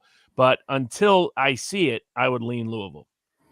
Yeah, I'm with you on this one, man. I think that it's another one of those overreactions on what Florida State did in week 1. And so we don't know how good that LSU team is that they beat. Malik Cunningham is always an incredible athlete on the field and gives your team a chance to win down the stretch. And this one scares me. I don't feel like that line is near high enough, and I'm not touching Florida State here. If anything, I like a Louisville money line bet at plus 110. There you go. Next big one, we got Georgia, who has looked pretty sharp first 2 weeks, at South Carolina. This noon matchup on ESPN has the country's new #1 squad, Georgia, heading down to William Bryce Stadium in Columbia to face off with the 1-1 Gamecocks and what will be the Bulldogs' first conference play of 2022. Vegas has the SEC rivalry lopsided as one would expect, with the Bulldogs being the favorites by nearly 25 points and a projected score of 39-15. Nearly 70% of the public bet has come in favoring the nation's top team, pinning the Gamecocks with a plus 1,100 money line and getting 24.5 on the spread. Last time South Carolina beat Georgia, I think they were 24-point underdogs. There's a history of Georgia having trouble when they go to Columbia. So South Carolina disappointed last week in the interconference game, but I would note that if you look at the statistical metrics, they actually played better than that final score would have suggested.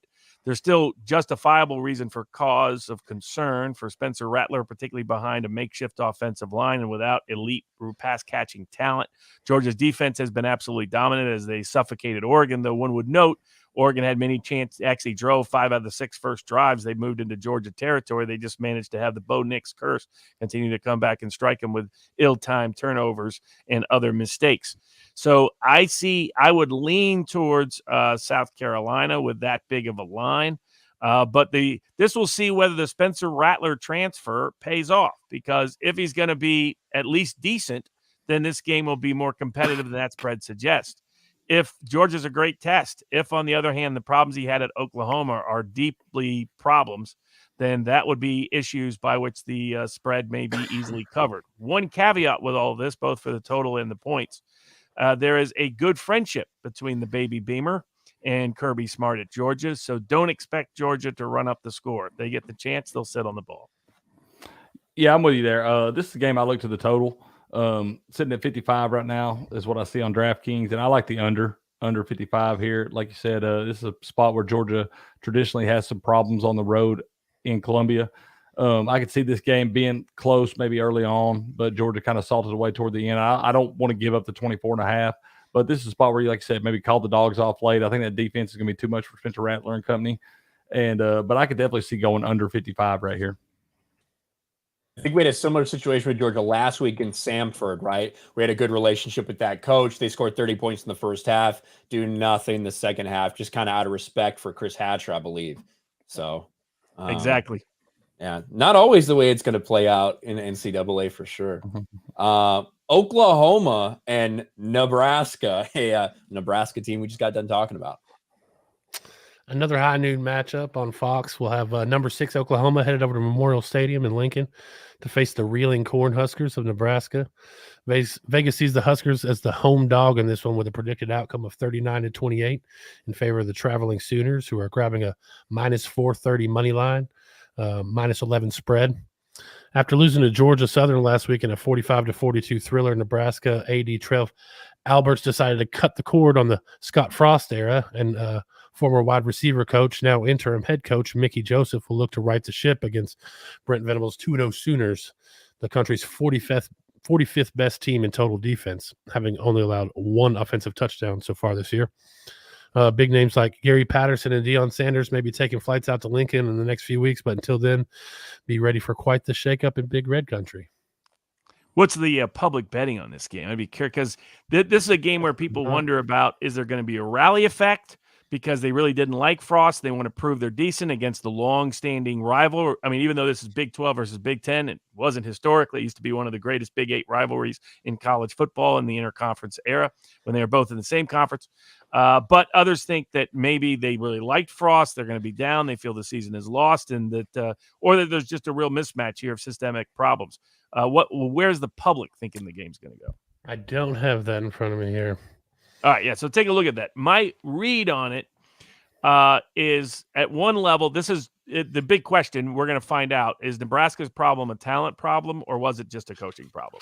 If it was just a coaching problem, I could see Nebraska keeping this within the double digits. And in particular, here's a betting pattern that's very popular in college football that has been very successful in college football for gamblers, and that is double-digit home underdogs who are publicly disfavored.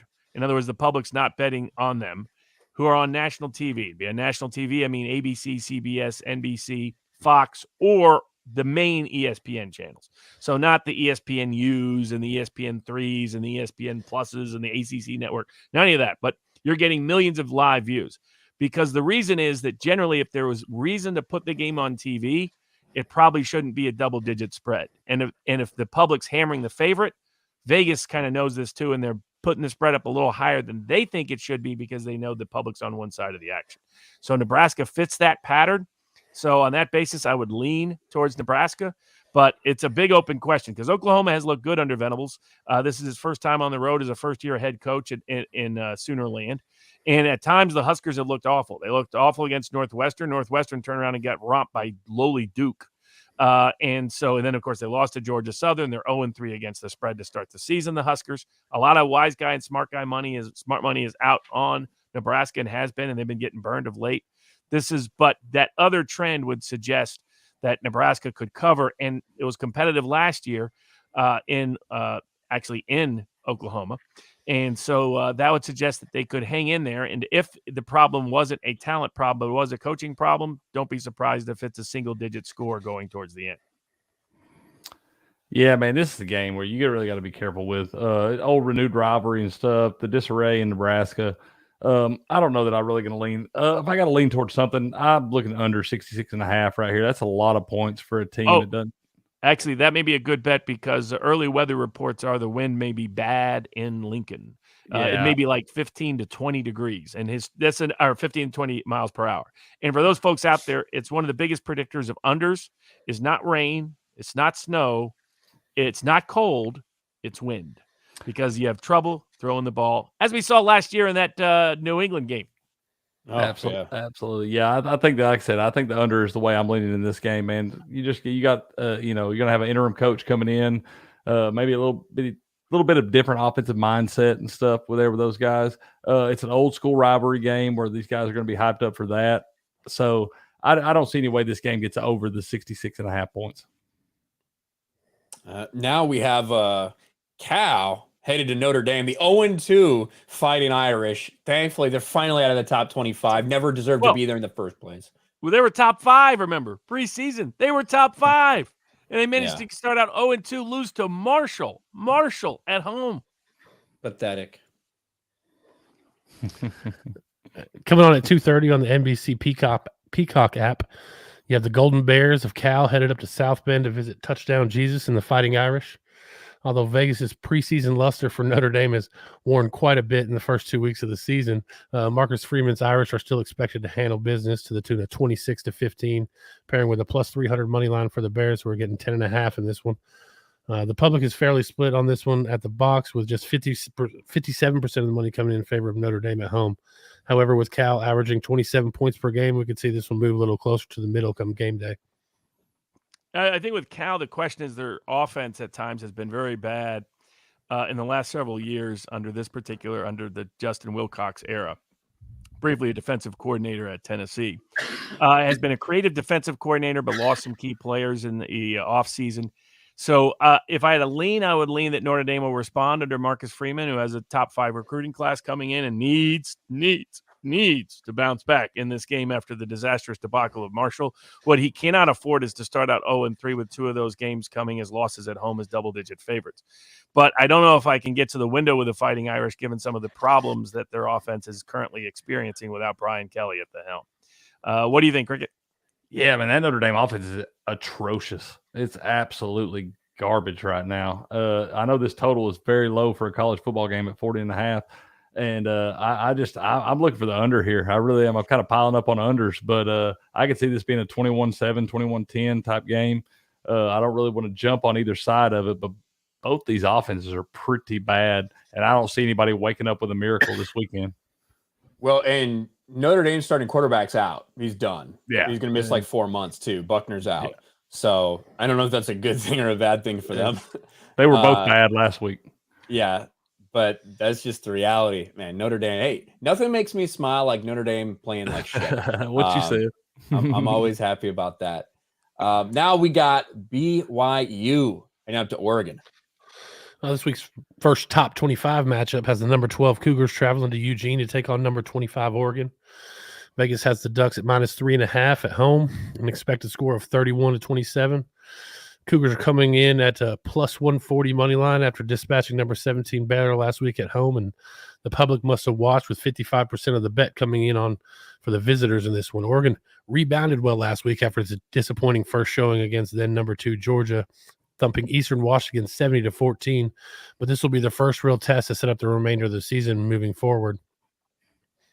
So yeah, the Fighting Mormons travel to fight the get to travel all the way to the place that made Animal House famous in Eugene, Oregon.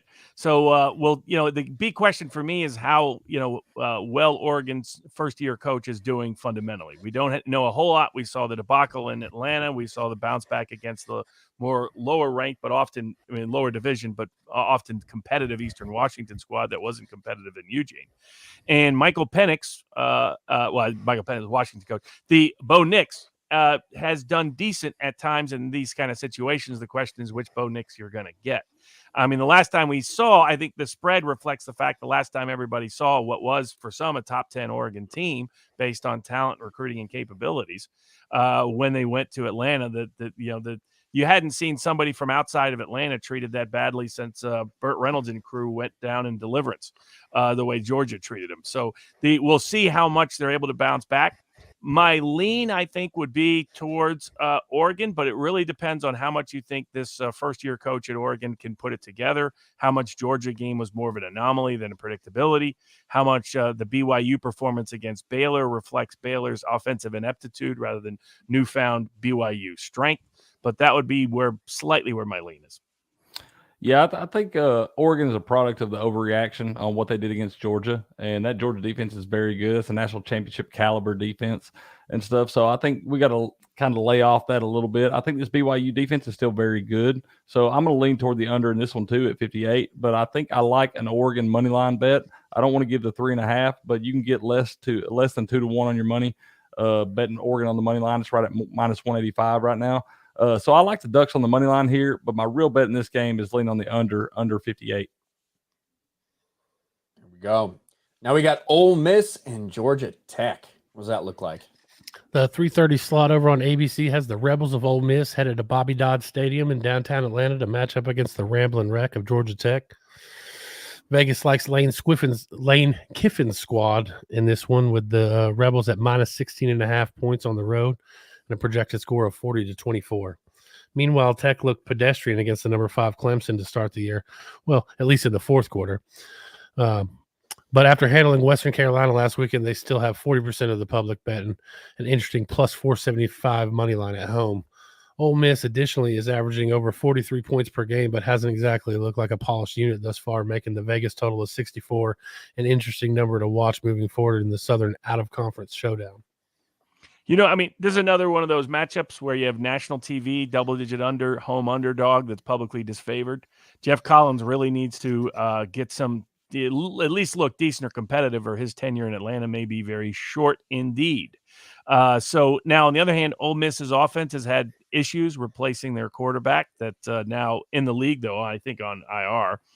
But he doesn't know whether it's Jackson Dart or the other guy. Neither one has been spectacular. The running game has been particularly good. The defense has been solid. The Nerds hung in there with Clemson for the better part of 3 quarters. So this spread would strike me as a little high, and given they have the double-digit home underdog publicly disfavored factor, that would lead me to lean towards Georgia Tech. What do you think, Cricket? I like how Cody called him Lane Squiffin there for a minute. But no, man, I don't like betting against double-digit underdogs at home. I really don't. This is another one where, like I said, I'm heavy on the unders this week.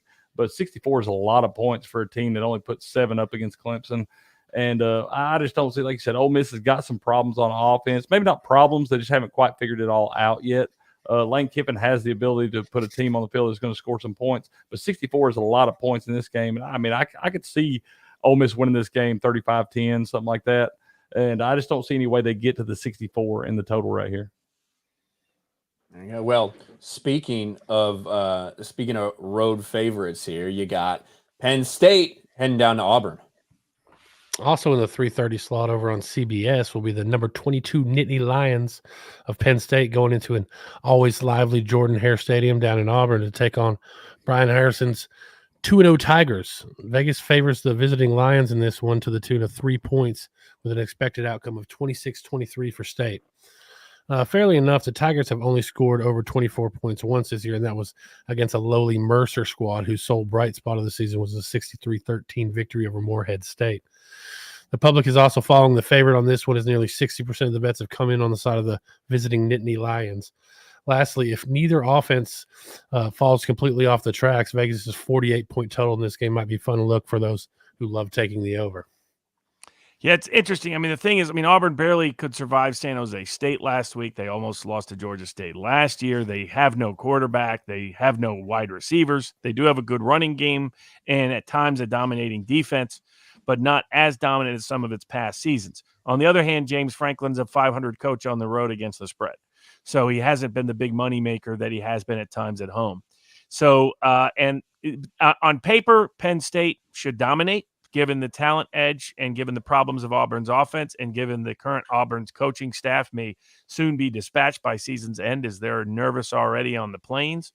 But it is Auburn. It is a national TV game. It is a tough defense, and it is James Franklin. And some people believe that the sooner Penn State moves past their Sean Clifford and his limitations as simply a game manager to their super talented 5-star future NFL quarterback who put up some good numbers last week in mop-up duty against Ohio, will be better. But it's unlikely James Franklin's going to unleash him on the plains, on the road at Auburn. If I had a lean, it would still probably be to the Nittany Lions just because I think Auburn's passing offense is that bad.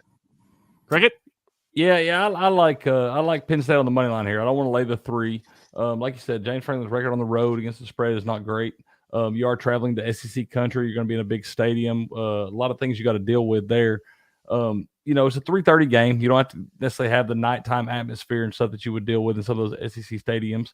But I could see Penn State minus 155 on the money line right here. I'm okay with that because I could see this being some kind of crazy game and ends 21-20 or something like that.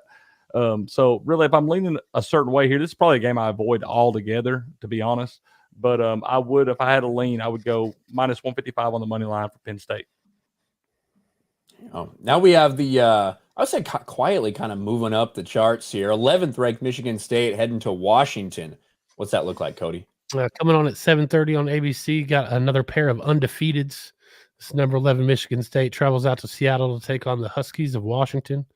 It should be a fun one all around, thanks to Vegas deciding that Washington is giving up 3 points for this important early out-of-conference matchup with a predicted outcome of 30-27 in favor of the Huskies. However, the bettors aren't buying it as the Trojans that have garnered over 55% of the public bet so far. Both teams are averaging over 40 points per game so far this campaign, and that certainly bodes well for the predicted total score of 56.5 at the moment. Both of these teams like to play up tempo. For those that don't know, Washington has Fresno State's former coaching staff, so it's an entirely different offensive scheme and to some degree a different defensive schema from the Jimmy Lake era. Washington had plenty of talent still left there for him to play with, and then, of course, he transferred in Michael Penix from Indiana, who in both of his last games against Michigan State put up big numbers. Now, one of those games was against a different coaching staff. But when Penix has had time, and this offensive line for Washington, according to PFF grades, is one of the top pass-protecting offensive lines in the country so far this season, but again, early against low competition. But throughout his career, Penix has put up big numbers when he can get time. And so if he can get time against Sparty, then Sparty's visit to Seattle might be as bad luck as it's usually been for the Big Ten that travels out west in early season games like this, especially a night game in Washington where that crowd is going to be raucous. So if I have a lean, it would be towards the Huskies and the first-year coach pulling off a big win in a big-time game. What are your thoughts, Cricket? Man, that would be a big-time win for him. I'm really high on this Michigan State team, though. I love Mel Tucker. I think he is a wonderful coach. I think he will do big things for years to come at that spot. So I really like Michigan State right here. I just think that's a great football team, great defense. I know they don't fare well traveling out to the night games, Big Ten to Pac-12 country, but I really like the Spartans in this game. I don't honestly, I can't really see how the spread is so high with them getting the 3. I think it should be closer to 1.5, something like that, maybe even closer to a picket. But I like Michigan State in this spot at plus 130 on the money line. Now we have a Miami team, undefeated Miami, headed to Texas A&M, where College Station, they just had a pretty rough loss there to Appalachian State. What's this one look like, Cody? And the only other top 25 matchup we have this week at 9 o'clock on ESPN, got the number 13 Hurricanes heading out to College Station to face off with the number 22 Texas A&M and their famous 12th man down at Kyle Field. This is another instance that we discussed this week where Vegas is favoring the lower-ranked opponent at home. This one will see Jimbo Fisher's Aggies giving up 5 points to the visiting Canes with an expected score of 25-20. This leaves Miami's plus 160 money line intriguing to me as the home playing Aggies sit at just minus 220. A whopping 64% of the public has come in with the Canes on this one, favoring third-year sophomore quarterback and one of the nation's top pro prospects, Tyler Van Dyke in Miami, over Fisher and A&M, who still have massive question marks surrounding the quarterback position following their somewhat surprising loss to Appy State last week. The total score is set fairly low at 45, but we might not even know whether it's King or junior stud Max Johnson taking snaps for the Canes once the whistle blows. That being said, if they go with King, who is responsible for 7 points of offense last week, the under begins to look a little more interesting. So, this is Jimbo Fisher and his Aggies, and they have a habit of underperforming against some teams that they overlook at different times throughout his entire coaching tenure, whether at Florida State or at A&M. And he has a habit of those teams bouncing back big in the next game. I would note last year A&M's offense looked atrocious to start the season, and then they beat Alabama at home. And so this is another also, we have a lot of first-year college football coaches that are going on the road in some of these big early matchups, like Venables at Oklahoma. Here, Mario Cristobal brings his Miami team into Aggie land. This is my best bet, free best bet of the week on college football here on Sports Wars, and that is take Texas A&M, get in the 5 to cover against Miami as they bounce back in a big way, as Miami is not yet ready for prime time under Mario Cristobal, as they showed in the first half performance last week against Southern Miss when they were only up by a field goal against one of the worst teams in college football. Now, real quick, so is A&M's giving up 5, correct? A&M is favored by 5. Okay. A&M's giving up the 5. Yeah, this is one where I look at the quarterback matchup. I think Tyler Van Dyke is a great NFL talent, will be an NFL talent. Texas A&M has a lot of questions on there. They've had questions. All the games Jimbo Fisher has lost, they've had very, very poor quarterback play all throughout. I look to see more of the same, man. I don't know that Miami's just going to come in and blow them out or anything like that, but I definitely could see them coming in and getting the victory. If nothing else, I don't see Texas A&M winning this game by more than the field goal. They didn't show me enough offensively last week. Like you said, that Jimbo Fisher teams do have a tendency to bounce back, which is another reason to look at the total. I mean, I could see this game turn into a shootout. It's only set at 44.5, and it could turn into a shootout if they can get some productive quarterback play on the offensive side of the ball for the Aggies. But in this spot, really, I like Miami getting the 5 right here. I just don't see this being any more than the field goal game either way. So 5 is a lot for me. So I like the Canes getting 5 right here. Go. And then our last college football matchup for this week that we're going to preview, Texas Tech and NC State. So lastly, we're going to discuss the 7 p.m. slot over on ESPN2, where Texas Tech will be traveling out to Raleigh to face off with the number 16 Wolfpack. Vegas has the Pack giving up 10 points on this one at home, leaving the Red Raiders with a plus 260 look on the money line. But the predicted score is still 32-22 in favor of the home team. It's worth noting, however, that the Raiders look solid in the 63-10 victory to open the year and pulled out an overtime win against soon-to-be conference foe Houston last week to stay undefeated themselves. Additionally, with the Wolfpack averaging 38 points per game and the Texas Tech coming in at 48, the Vegas total of 54.5 for the game might seem a little light to some. Any public betting patterns that are discernible? I do not have that right in front of me. Just take a look at that. This is a reaction game, in my view, to NC State, a team that a lot of people were high on to start the season that should have lost to East Carolina, but the kicker managed to miss both an extra point and a field goal to the long curses of Kelly in Vegas, who had money on the money line and had them as part of a parlay they could have cashed. So I think that's part of where this is. Now, Dave Doran comes out of the Wisconsin coaching tree. They have a habit of performing that way against some teams and then bouncing back well. I think Texas Tech knew another first-year head coach on the road And I think that it may be a factor that Houston's just a weaker team. It's not clear whether Houston is weaker or Texas Tech's defense was improved over last season.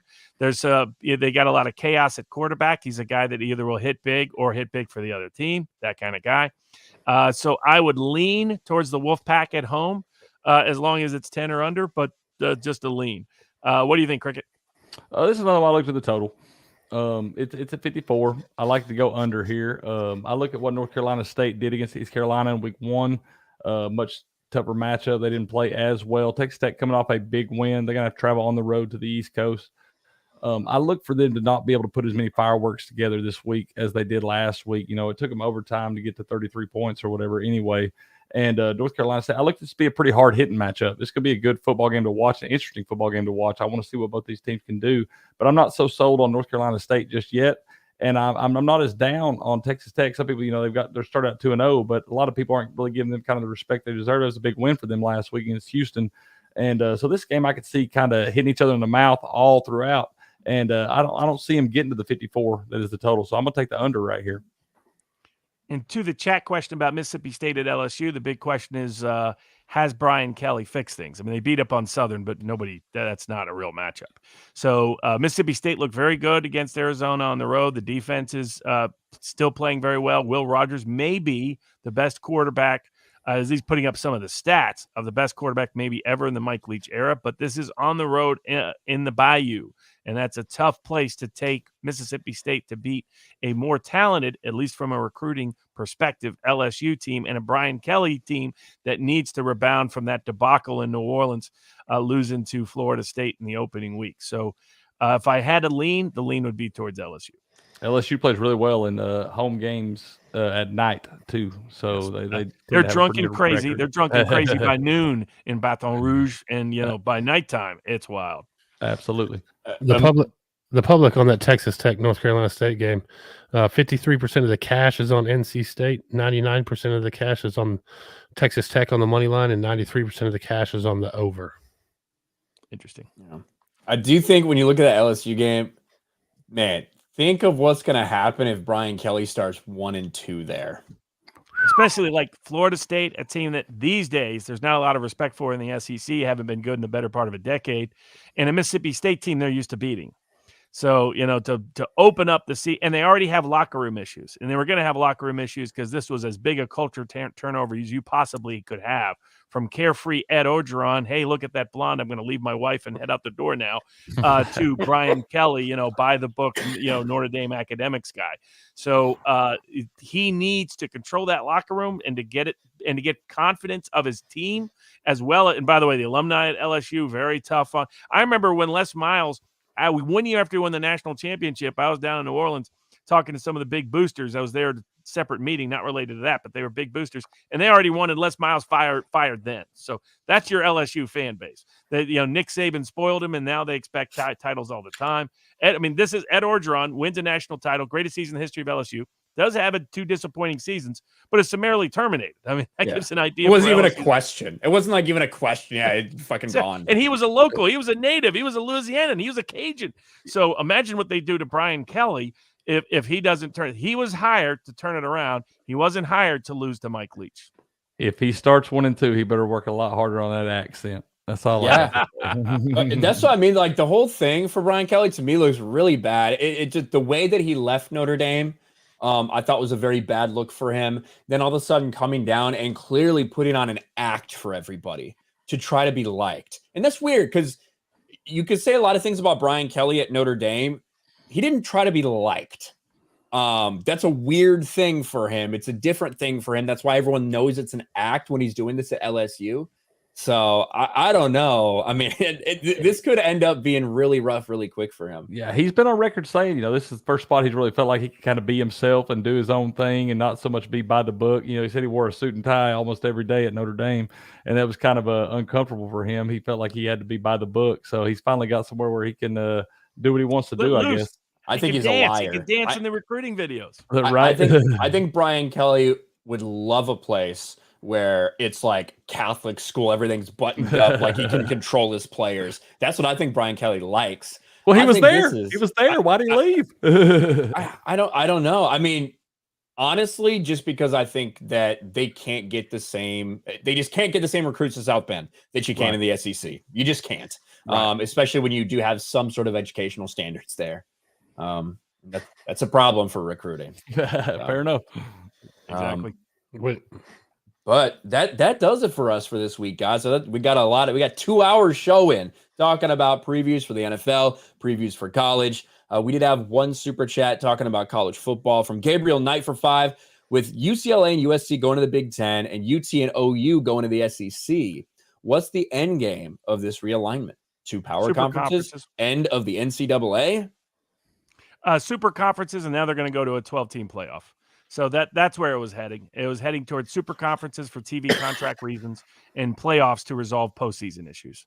And that's the track we're on. And what's happening is the conferences now are not going to matter as much for getting into the playoffs, in the sense, I mean, if you win the conference, you get in, but there'll be 6 at-large bids under the current plan.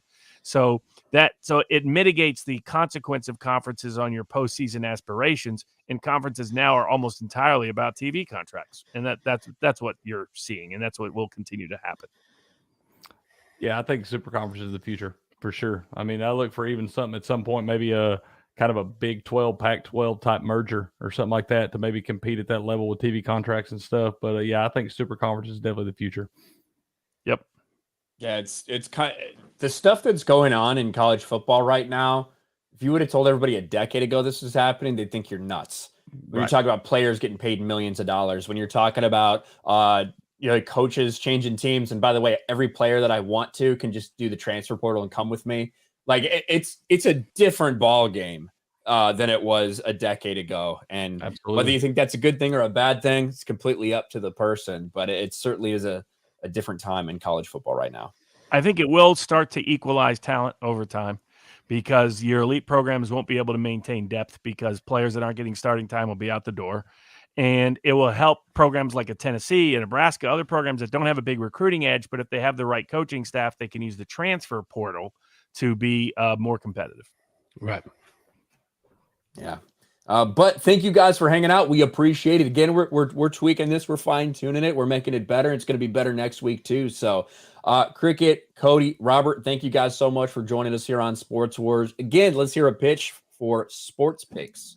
Yeah, if you want free sports information, if you want membership-supported, subscription-supported picks where you make money and have more fun at the same time, that's the goal. That's the objective.